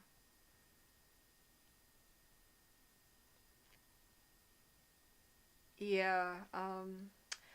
No, Aradia's happy ending. The only reason that Homestuck likes Aradia is that she is a person who is disenfranchised, who then doesn't ask for any sort of reparations or accommodations from anybody after that. She's completely bootstrapped herself, and that's why Homestuck likes her, as opposed to a character like Tavros, who is impacted by his disenfranchisement, and actually would need concessions from people in order to be made whole. Homestuck is uncomfortable with that and does not like him and condemns him. Like that's really what's the difference between these two people. Um, that's why Cancri is like that. Homestuck is uncomfortable with the idea that progressive attitudes would actually demand concessions from people. It wants to be progressive without ever making any concessions, and you can't have that. That doesn't. That's not how it works. I'll give Cyclonials one fucking piece of credit. It has a remix of Requited slash Serenade in it that I love. That's the only good thing. Mm-hmm. I will link it in the voice chat for people who want to listen to it. Yeah, and it's not good for Vriska to be just this roll of flex tape that's kind of slapped on every problem, because that objectifies her as well. Homestuck has objectified Vriska this whole time, and she hasn't ever been able to escape that, and it sucks. And she takes it out on Gamzee because, again, like we mentioned earlier, Gamzee's in the same situation, but it's like worse because, Gamzee is affected by, racially charged prejudices. The ball and chain imagery, I still fucking recoil every time I think about that. Hmm. Blue Blood's burden, huh? Don't Hmm. get me started. Uh, yeah. Oof. So, Vriska in Act 8 has been kind of contentious. Some people have been upset about where I put her. I love Vriska. I love Vriska, and I'm very sad about what Homestuck has done with her in canon and post canon. because she needs to get out of there. Um, Momo, you don't love Vriska. If you loved Vriska, in your works, you would say that she's right all the time. oh Never yeah, does that's right. That's the anything only wrong, way to love and this. her actions are totally justified on all That's fronts. right. The only way to love teenagers is to completely validate all of their decisions all of the time. And say that everything they did was good, actually. And that they should keep Yes, doing it more. That's how you are a custodian to young people who are intensely yes. traumatized and hurting the people around them. That's how you love them. You validate every single choice that they've ever made. If I did that for Gamzee, that would be awful. If I was like, yes, Gamzee, you were right to succumb to the grooming of Lord English and Doc Scratch and choose to quote unquote choose to put yourself in that position. You didn't know, like that'd be awful. Like these choices are ones made by like weak and vulnerable people who are, you know, too young to have really successfully come out of the situations that they're in. And I would never condemn them for that. Like when I talk shit about Karkat, I'm not like, oh my god, I can't believe this teenager didn't just solve all the problems of everyone around him. No, but yeah, yeah, Oh no, you just said that right now. Haha, I am not you. I am very smart. yeah. So I do love Vriska, but like what Homestuck I think recognizes is if Vriska was ever able to solve to grow as a person, then she wouldn't be this tool of the plot and narrative that she is. So it won't let her.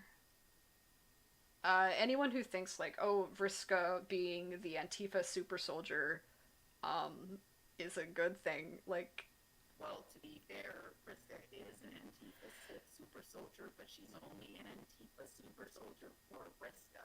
yeah, yeah, yeah. That was always the thing. Uh huh. It's just Homestuck wants to pretend that this was a good, productive attitude for everyone, when in reality, Vriska was only out for Vriska. Well, she is trying. She recognizes that everyone is threatened by Lord English, and it is for everyone's benefit. She is trying to to give back to Terezi's sacrifice, at least in Act 8. That's what she's trying to do. She Yes, she recognizes, is. yeah, But the problem is she's just Vriska is only in it for Vriska in her actions and not like in the huge consideration of everything. she is trapped in those anxieties. She can't get out of them because she is kind of, you know, so traumatized and so self-centered about that trauma, that she can't get over that. You know, Are you she ready for a new cursed term? oh great, Amber. All right, bring it over here. Anarcho-Friskunist. Yeah, yeah, okay. Like I'll I can say this because I'm a white anarcho-communist lesbian. Sometimes white women, when they enter these rebellious spaces, are doing it for their own egos, and you can tell, like, they won't make concessions to anyone around them ever because that would conflict with their idea of like entering the space as a solution or as a hero, which is completely fucked up. Like, if you're out there doing revolutionary things, you will fuck up so much every goddamn day because the shit is messy and horrifying and complicated, and people fucking die. So to go in there like rah rah, uh, no, no, unacceptable. Cause like it's not gonna be good out there. There's no heroism. Everyone's in it together. Everyone's fucking up all the time because like especially anarcho-communist solutions. Um, there's just like there's no guidebook for this. That's the point. So you're gonna make mistakes, like bad mistakes, um, and you have to find a better solution to that than like I'm sitting on the top of all my really good like ideology, and I'm untouchable to the people that I hurt with, you know, my mistakes. You can't do that. That is a productive attitude to have. Yeah, but I don't know. That's getting a little personal, but it's been quite the fucking year. I don't think I think we're like completely outside of the era where you can be cool and dispassionate and like rational about things. I think that was hip in like 2008 to 2015 maybe, but I think now it's like we're all under the fucking boot and we're screaming and it's like fuck everything. Fuck being nice about anything. I'm done, right? I kind of had to learn living with people with mental health is that niceness really isn't the answer when it It's comes to not. right to be alive. Yeah, So we're done. We're done with that. We just can't. I just can't. And it, you know, it sucks cuz I would love to be a nice person. I would love to be nice to Andrew. But that got us all real fucked up. So we can't do it. Yeah, there's a lot of complicated feelings just going into this project, and it yeah, for a long time, like, you know, you just feel crazy. But the thing is, like, I think what we're all kind of experiencing now that it's, you know, 2020 and our society is on it's the edge. 2021. 2021 now, is like, no, we weren't crazy. We feel all this energy because something is wrong. Uh, and and obviously homesick is not the source of like the problems in American society. That'd be insane.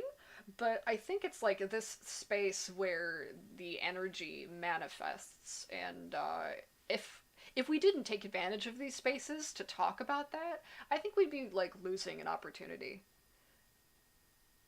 You know, I don't know if this is relevant or interesting to anyone. I feel like we've been we're going for like almost 2 hours now, and I've barely actually talked about Resolve. I feel I don't know. Resolve.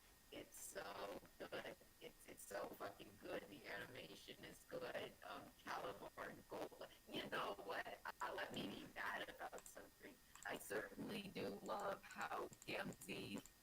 Everyone just claimed that Gamzee fake got teared because the wings fell off and the scratches on his face. But everybody looked at Californ with his gold teeth and his fucking leg and said, "Yeah, he real Lord of Hope." Isn't that interesting? Hmm. Mm-hmm. Let's go look at the clown, since the clown is the whole reason any of this is happening. If we're honest, it's the whole point. That's the joke. Any technical questions about like the project? 'Cause this was supposed to just be like my day off of being in psychological hell and just talking about like the craft. Because I like the craft. I like being a craftsman and like just entering in that space where you're just thinking about like this thing as as the object, like the artifact essentially. Um, Oh, actually, my favorite thing about Resolve is that it does something that Homestuck flashes usually never do. It rips away the glitter and the paint and the gloss of like the unemotional flashes of Homestuck. It just rips that to fucking shreds and says, "No, these are traumatized, sad children, and we need to acknowledge that now." yeah, I always took that away from the story, but now it's like I don't know, like The overt text, which is incredible for someone to do in this space. it does so much in so little time. Yeah, there's a lot of really good character acting in this in Resolve too, which is something that Homestuck doesn't have in its animation. Yeah, the kind of cartoon style doesn't allow for too much like emoting. This was fun. I liked this a little bit. I love these two. I love them.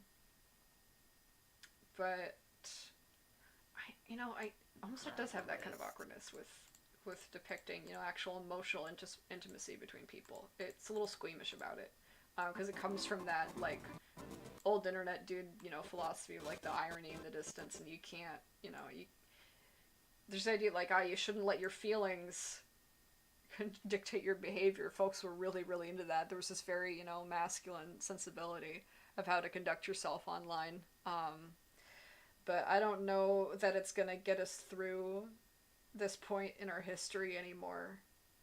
I just I Well, don't how can I wish I could. I wish I could live up. I wish I could live up to the expectations of like being the very cool, rational, like, cool-headed internet dudes that I looked up to when I was a teenager, but I can't. And like it's kind of heartbreaking to in some ways to like grow up in that time period and realize how badly you were failed.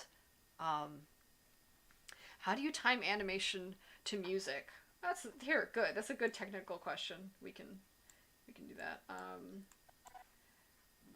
Let's find this because there's some things about it that are a little tricky. So here we have Anime does something called audio streaming, where each frame has an associated little bit of the audio with it. Like, so if I drag at this speed, it plays at this speed. But if I drag at this speed, it plays a little faster. You know? Um, Actually, here's something I used to do when I animated in Flash, which I do actually remember.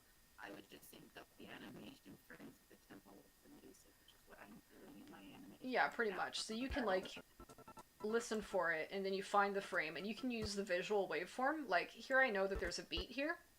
Um, so let's say that I just would make a little insert a blank keyframe to start an object, like a symbol, or a movie clip in Flash. I can put something there on this layer in that keyframe, and then I could create like another frame here, where it's in a different position, or in here when it does something else, and then create tweens between those frames so it moves, in time. But here's the funny bit. This waveform and this audio scrubbing does not perfectly reflect in a project this size where the actual animation syncs up to the audio. It's off by like a third of a second when you get into this number of frames, just because Flash is an ancient program and they keep like plugging in Frankenstein juices into this thing's corpse to try and keep it going. And it's a great program, but it's also kind of like hilarious. There's these little artifacts of its weirdness as it tries to still, stay alive at this age. So after the fact, you have to like, after the export, I had to play through the entire Flash and make notes of like, oh, okay, this is hitting early or this is hitting late, and then go in and make the adjustments without being able to confirm in the project that the timing is right. Export again, see again if it works. Go, oh no, this is still early. Oh no, this is still late, and then budget like more until it's perfect. I had to export this thing like 10 times and go back to make timing revisions, and it's still not right in places. Like it's still not correct, but that's just how it is. So yeah, that's been fun. Um, Okay, it's interesting to know that it's a result of Flash's age. I think so. I think so. Because Animate is just renamed. It's still the Flash program. It works in all the same ways. Like it's still, you've got a library, you've got the properties, you've got these tweens. It's the same. It's like Flash and Animate are not the same. I mean, not they're not different. I have people tell me like, no, I want to use Flash instead of Animate because Animate's different, but it's really not. It's the same program. If you don't enjoy working in Animate, you're not going to enjoy working in Flash. In fact, Flash is actually more cumbersome because it's got memory issues. Like you have to go in and hand edit an INI file to allow it to use enough memory to deal with a project this size, and it'll reset that preference like on its own when it refreshes. So it's like so it's yeah. Hi there. So anyone who wants to do projects like this, just get Animate. I understand, but like no, you're gonna want to use this instead. Because of those memory issues and the other things, like everything else is going to work the same. I finished this in 3 different versions of Flash. The project actually migrated from like CS4 to CS6 to Animate. So yeah, it's like this thing is migrated through so many versions of the program because it started back in 2016. Um, and I had to resume it after taking years away. Christian or Alana asks, Homestuck often changes character design between shots. Act 8 does that very well too. How did you change between art styles while still keeping everything consistent? Um, well, it helps that like um, the there's two different components basically to an art style. There's what you're actually depicting. You'll notice this is this is fucked up right here. Oops, I accidentally. This is fucked up, but I I accidentally wouldn't know. I'm that just up. parroting what you're saying to be an asshole. I missed this because sorry, I gotta stop here and freak out about this. Like, if you'll see this right here, um, this little part, this shot had panned, and I didn't realize that this part had gone inside the frame. It wasn't supposed to, so now I'm like screaming that I noticed that, but it's fine. Um, there's two components of an art style. There is what you're drawing, its actual shapes, its proportions, it's the actual literal content. It's the objects itself that you're depicting. And then the second part is your mark making. And your mark making is like, are you using brush strokes? Are you using lines? How wide are the lines? What's the uh like are they do they have soft edges? Do they have hard edges? Um and it's the second part of that that's changing. Um in the parts where I move out of the hussy style. So like this drawing of Jade, let's get to like you'll notice this. This is actually the same design when we're thinking about things like proportion and features.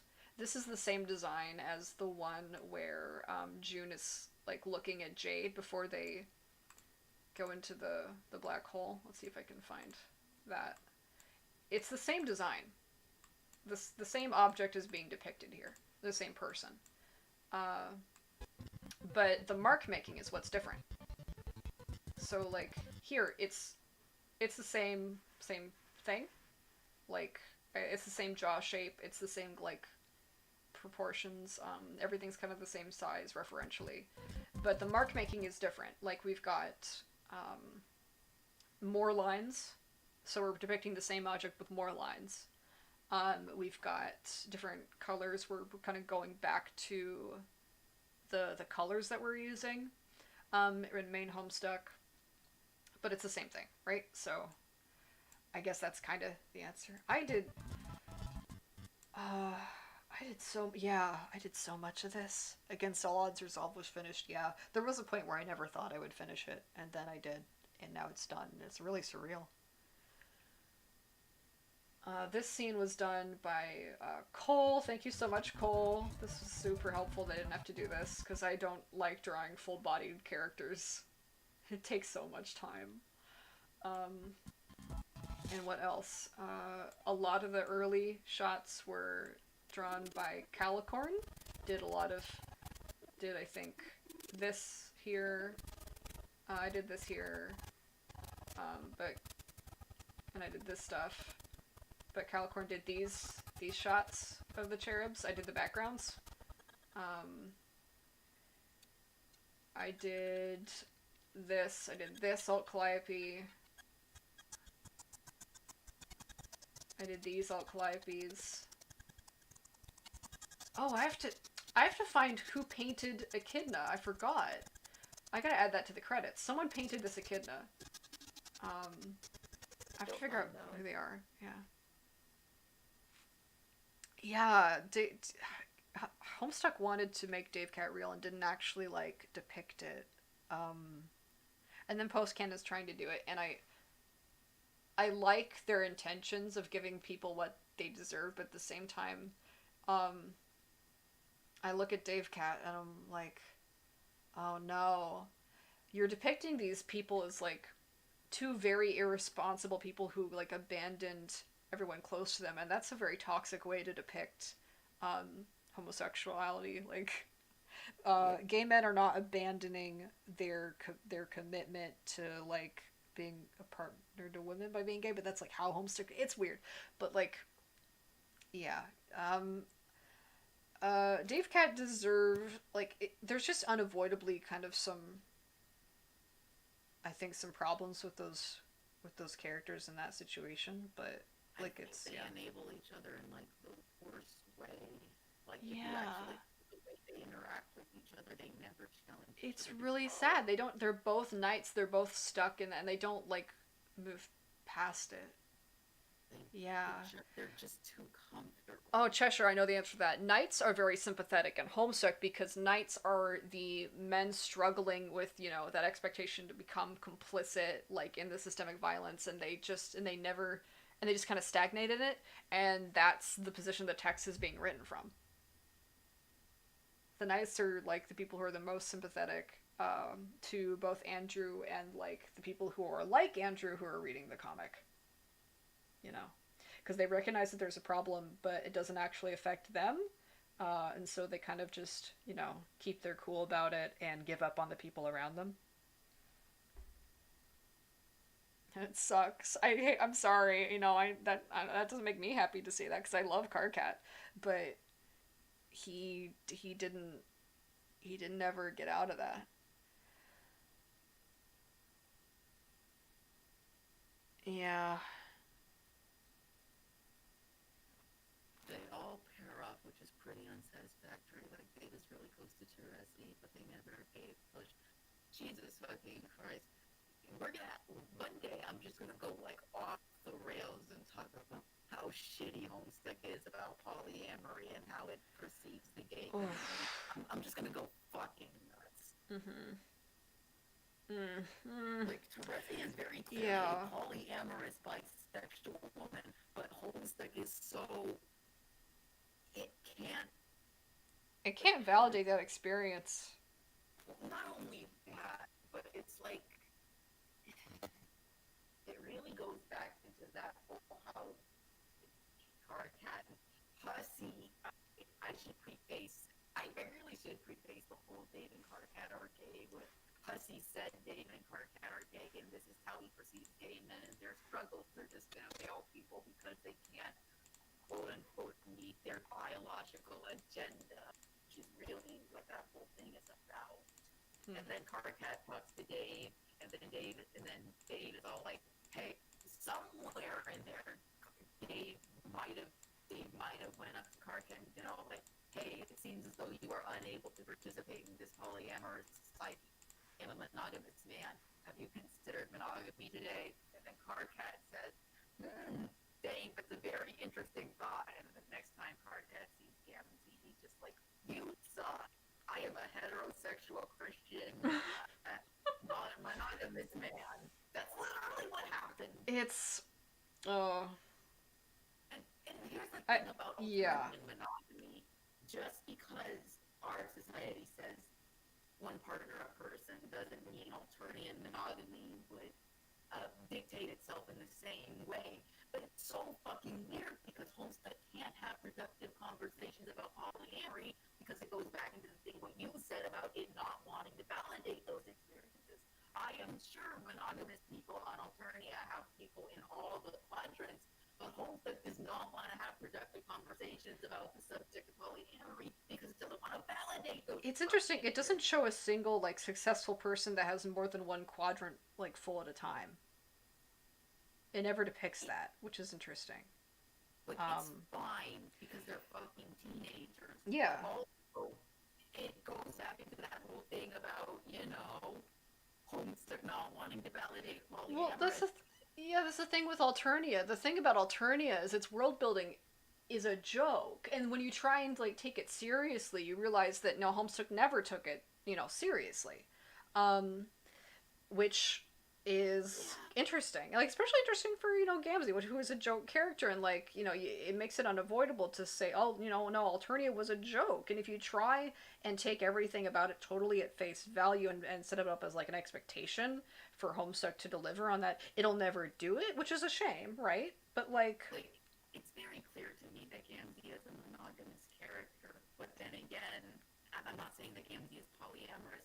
Homestuck does not define what monogamy is on Alternia, and Carcat just subscribes to a human version of monogamy because it was presenting him sounded way better than what Alternia was offering him. Yeah, so Dave Cat is like, I could do some interesting things with those characters, but if I'm being, and I don't think Act 8 will depict this because it's not really something that would happen at this point in these characters' lives. I don't think Dave Cat would stay together, and I don't think that makes sense for these characters. But like, I don't know if that's going to be relevant to the Act 8 project at all.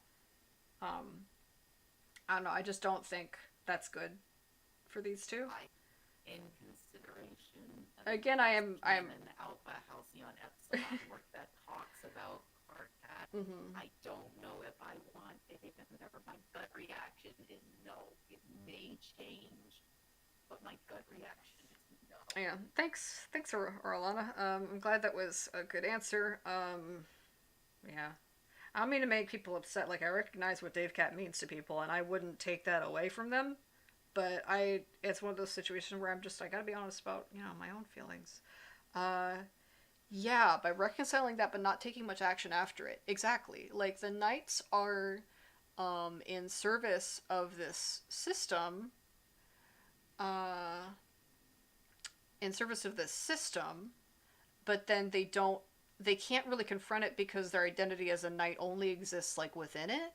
So they're kind of in this double bind that a lot of the characters are in, where that America is in, where the solutions to all of its problems don't exist within its current identity, and that's kind of like that's what Homestuck is in. The solutions for Homestuck's problems don't exist within its current identity, so no official work would ever be able to resolve the issues presented in the text. Haha, haha. I guess I don't know.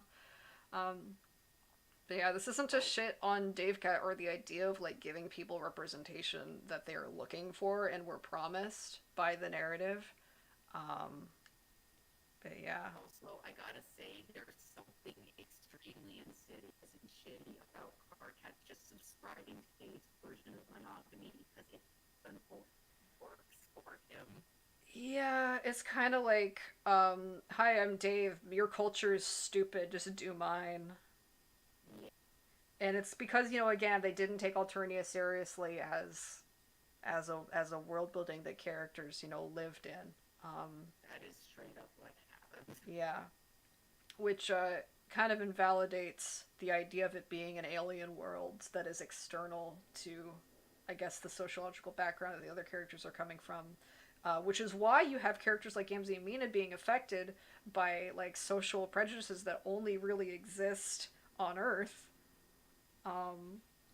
It's why Alternia is run by a Nicki Minaj parody and Insane Clown Posse, who are not the source of any of America's problems at all, and aren't even really very good representations of any of the problems affecting America, because that's just like a black woman who's a pop culture icon and juggalos who like are not who are conflated with the conservative Christians that are in political power, which is not the same thing, because Insane Clown Posse are a bunch of like very disenfranchised people who rap about killing cops. Like, they're not disenfranchised anymore. Like, I'm not saying specifically Violent J and Shaggy are like disenfranchised now because they've had a lot of success in their career, but like what that music was about and the people it brought in was like the, hey, this system is fucked, so let's also be fucked up, and also let's kill cops. And it's like, that's more productive than anything Homestuck's ever said. Terezi is a cop. Terezi's a cop. I'm sorry, Terezi's a cop. Like, let's deal with it. She walks around with nooses. That's loaded imagery. Like, I put this image of this image of Terezi in the Ganon Research channel that I have. It's just like all cops are bad, even this one. And the moderator at the time is all like, "You're gonna get flack for that." Well, no, Terezi unavoidably talks about that because that imagery is employed. Like, Terezi uses nooses, and that calls back to a very specific period of like what the justice system was in American history, and people didn't. It sucks for everyone, but people didn't think about that when they paired her up with Gamzee. People did not realize how that was going to color that interaction, but at the same time, it betrayed a lot of what the intentions were around these characters. Gamzee and Terezi were sexualized in a very specific way that was relevant to like what white feminism was doing at the time in the zeitgeist, which was like using men of color to vent these anxieties um, about sexism and falling into the trap of like white civilian fear of white women, being used just to uphold the system even more. Like women benefit so much because of their gender in white supremacy, and I think it would be cool to like turn this thing around and use that to comment on it productively. Like the reason that Arania is responsible for the relationship is because what Arania symbolizes, which is like this legacy of the white man's burden. That's why Cancri says blue blood's burden. It all comes together. Like it makes sense. It's uncomfortable to realize that no, Gamzee is not like this not like what was depicted by Arania. I get that people don't like that because the imagery itself is extremely provocative and it's propaganda and it's supposed to make you feel that way. But if you don't do it, you're never going to solve the issues that came up from like the employment of this imagery. It's almost like Homestucks don't know about Birth of a Nation. It's almost like they didn't read To Kill a Mockingbird. Yeah. So anyway, yeah. Yeah. The Cheshire says the worst part of post-canon Homestuck discourse is people thinking they had the comic figured out in an academic sense without actually figuring out the comic in any real sense. And it's like, yeah, and I'm not saying I have all the answers. It's a complex work. Like, I do think there is one final reading of Homestuck. I think there is one final complete reading of Homestuck. Yeah, it's the Gamzee reading experience. Fuck you. Yeah, and I'm gonna try and actually have like a video essay about it sometime. Yeah, and it's survived murder stuff. Who would it be? Tavros and Feferi. Well, I would probably pick Nepeta. Tavros is a very interesting fucking question because of our conversations about him. I'm actually torn. I don't actually know whether Tavros would be spared from murder stuff. Actually, that's actually a very contentious question that doesn't really get answered within the text, and I don't know if Gamzee would kill Feferi because, like I'm gonna not talk about Eridan for a hot second here, but Gamzee and Feferi can only be understood through Black sociological experiences. We're gonna make that very fucking clear. You cannot filter them through white experiences. It doesn't make sense. You're just lying to yourself to think that you filter through white experiences.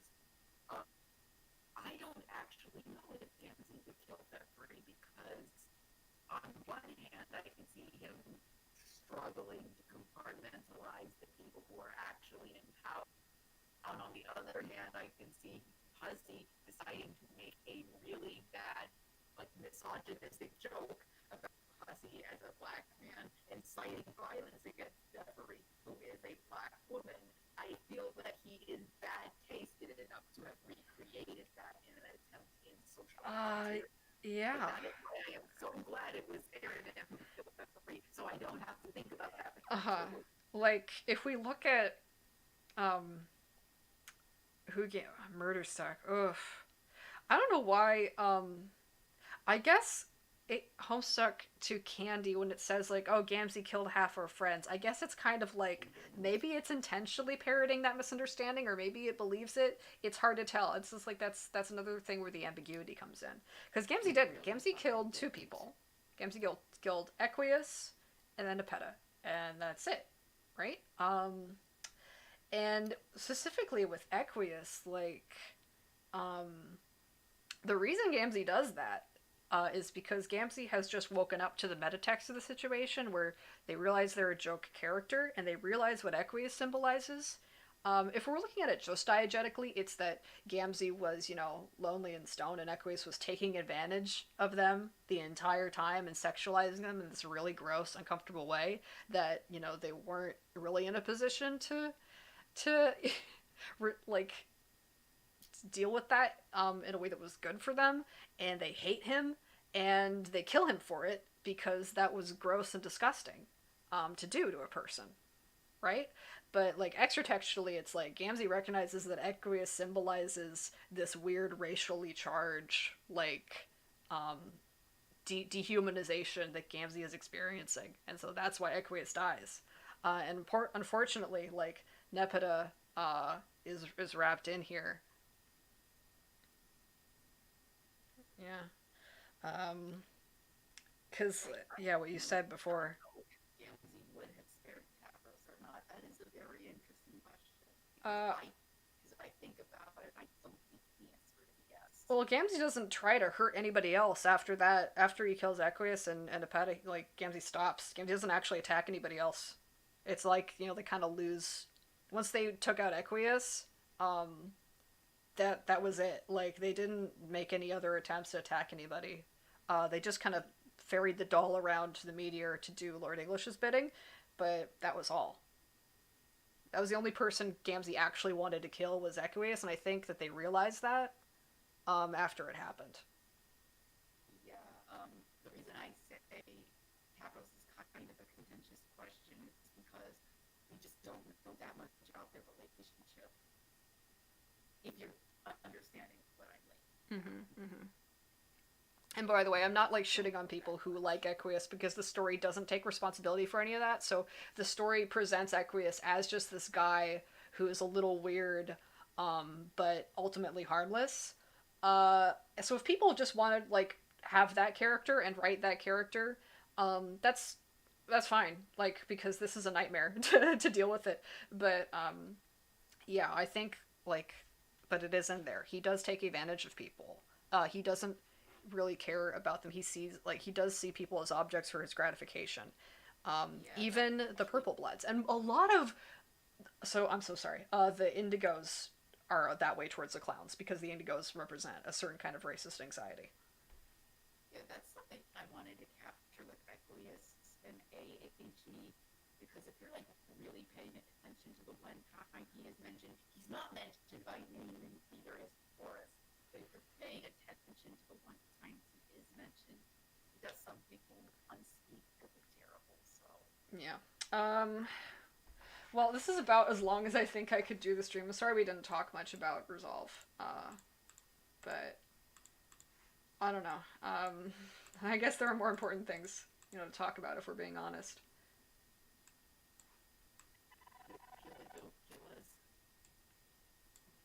I'm gonna give it a minute for, I guess, any more questions to come in, and I'll kind of start wrapping it up.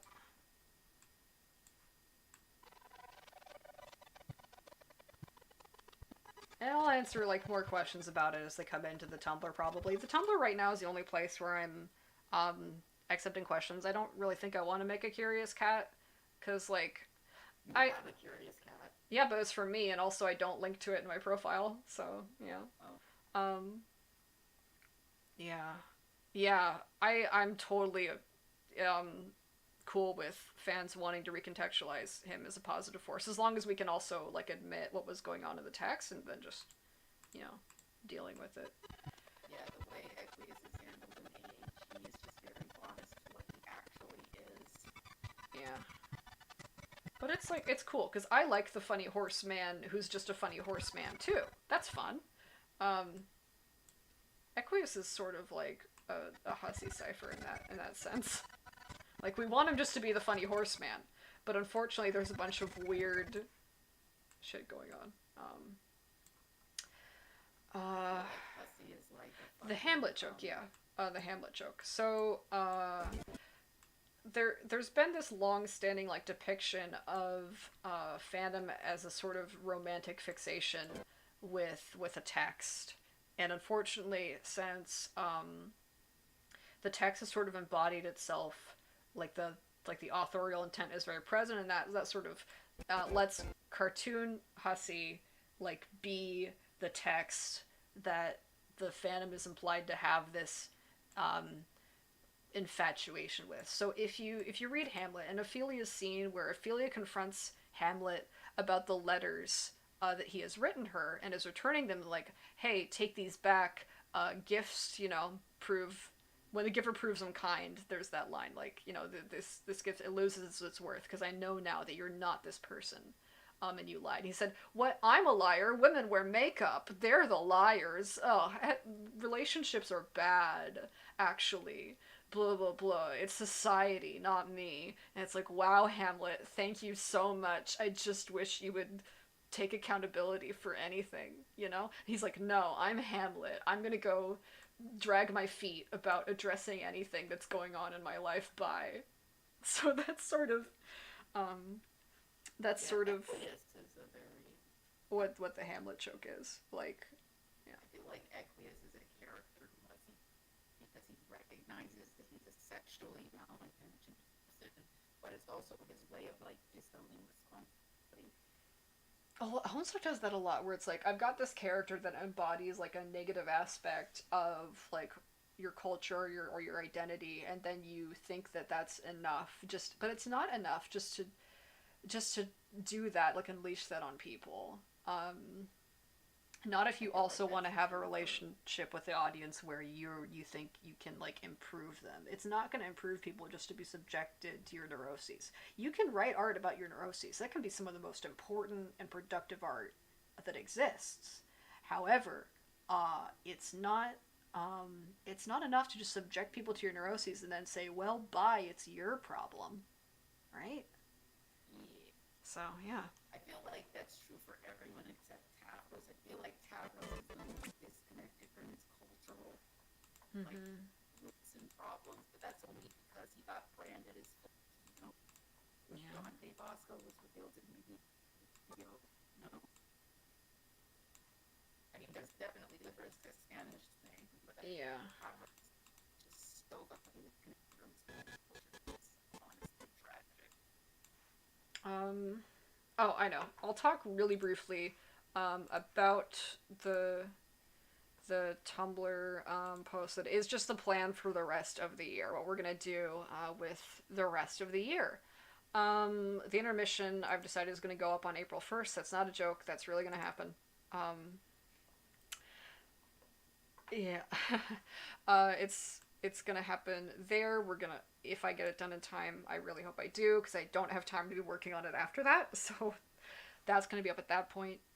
We're going to do, the next update will be a walk around um, in the Dream Bubbles called Dune Swept. That's coming out on the 8th of May. And then I'm going to resume normal updates, I think, on June 12th. I just might need that time to get back into the swing of it. If it's sooner, it's sooner.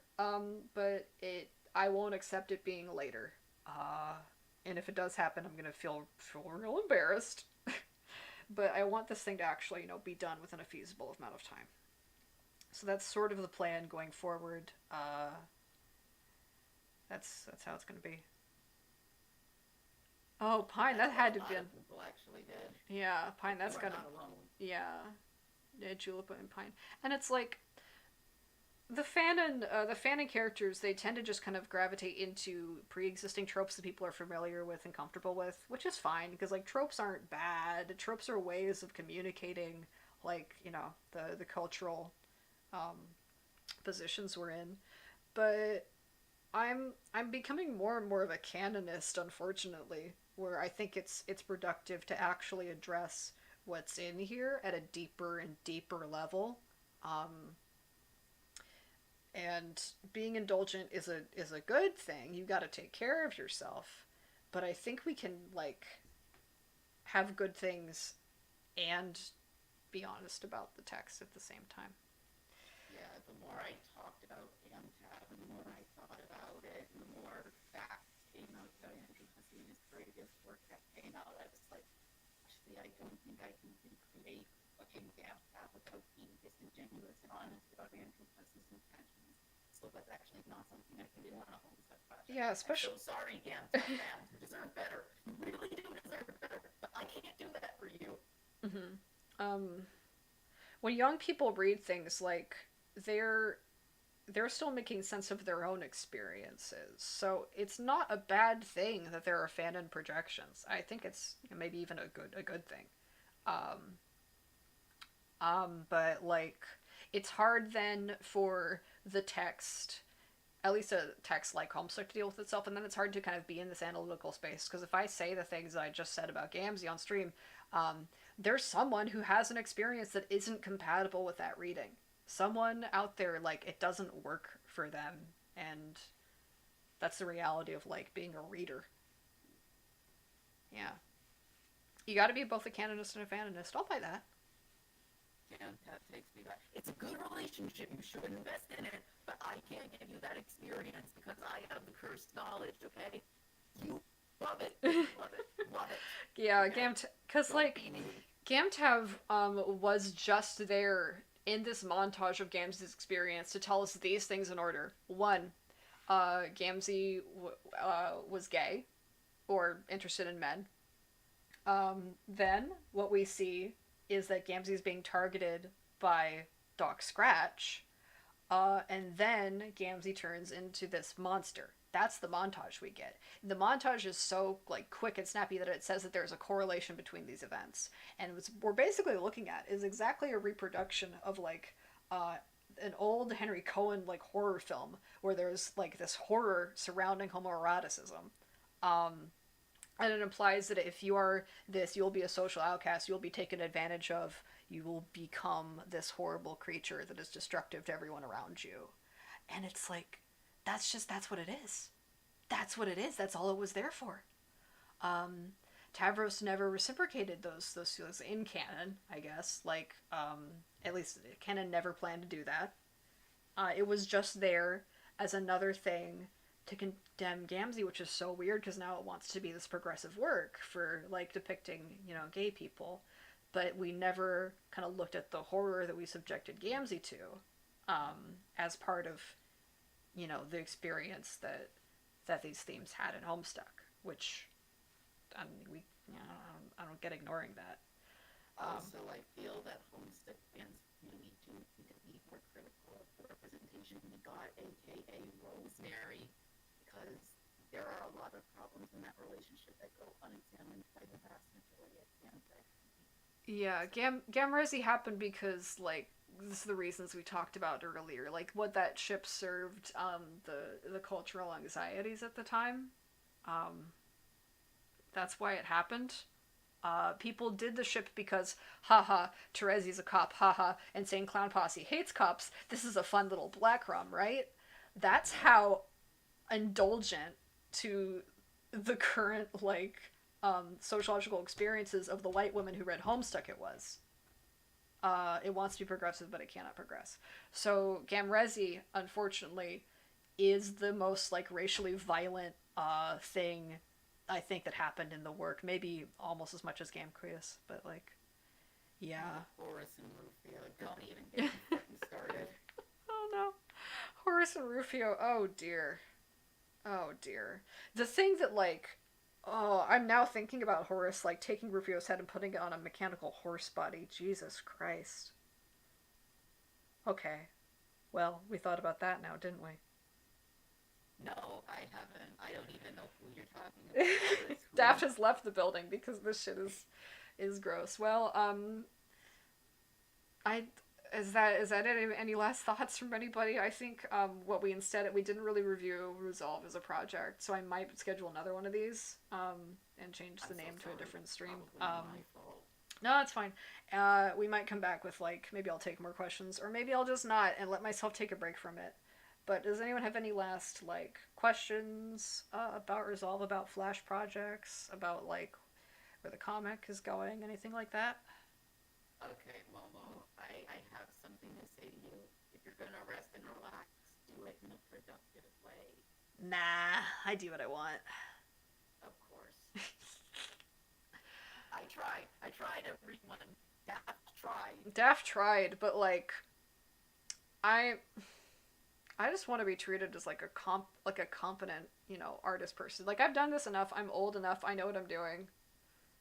Like I know how to rest. I know how to take care of myself. I know how to get it done. And this should be proof, right? Radia Medigo makes me really sad. Yeah. Thank you, Pine. Well, my analysis will unfortunately ruin everyone's life who has become attached to Homestuck as a source of positive ideology, and I'll give them nightmares and all that. But that's what I have to do as Tumblr user Gamzee. Okay, I'm just gonna say this again because someone said Aradia Medigo and I'm specifically pawing. Aradia Medigo makes me really sad. Yeah. Mm-hmm. Mm-hmm. Okay, I'm gonna say it one more time. Okay, Aradia Medigo makes me really sad. Yeah, it's sad. Um. All right. Well, I think that's gonna be it. Uh. Okay. Well, thanks everybody for coming in today. We did what we could. It's over. I'm very excited to go on to the rest of the project. I hope you guys like it. I'm pretty excited about what's left. I think there's a lot more for me to discover about it as I go on, but that's that's where we're at. That's what we're doing, and I hope you all enjoy the ride. Be the self of rage. Be the Sylph of Rage. All right. Have a great day, everybody. Take care, and we'll see you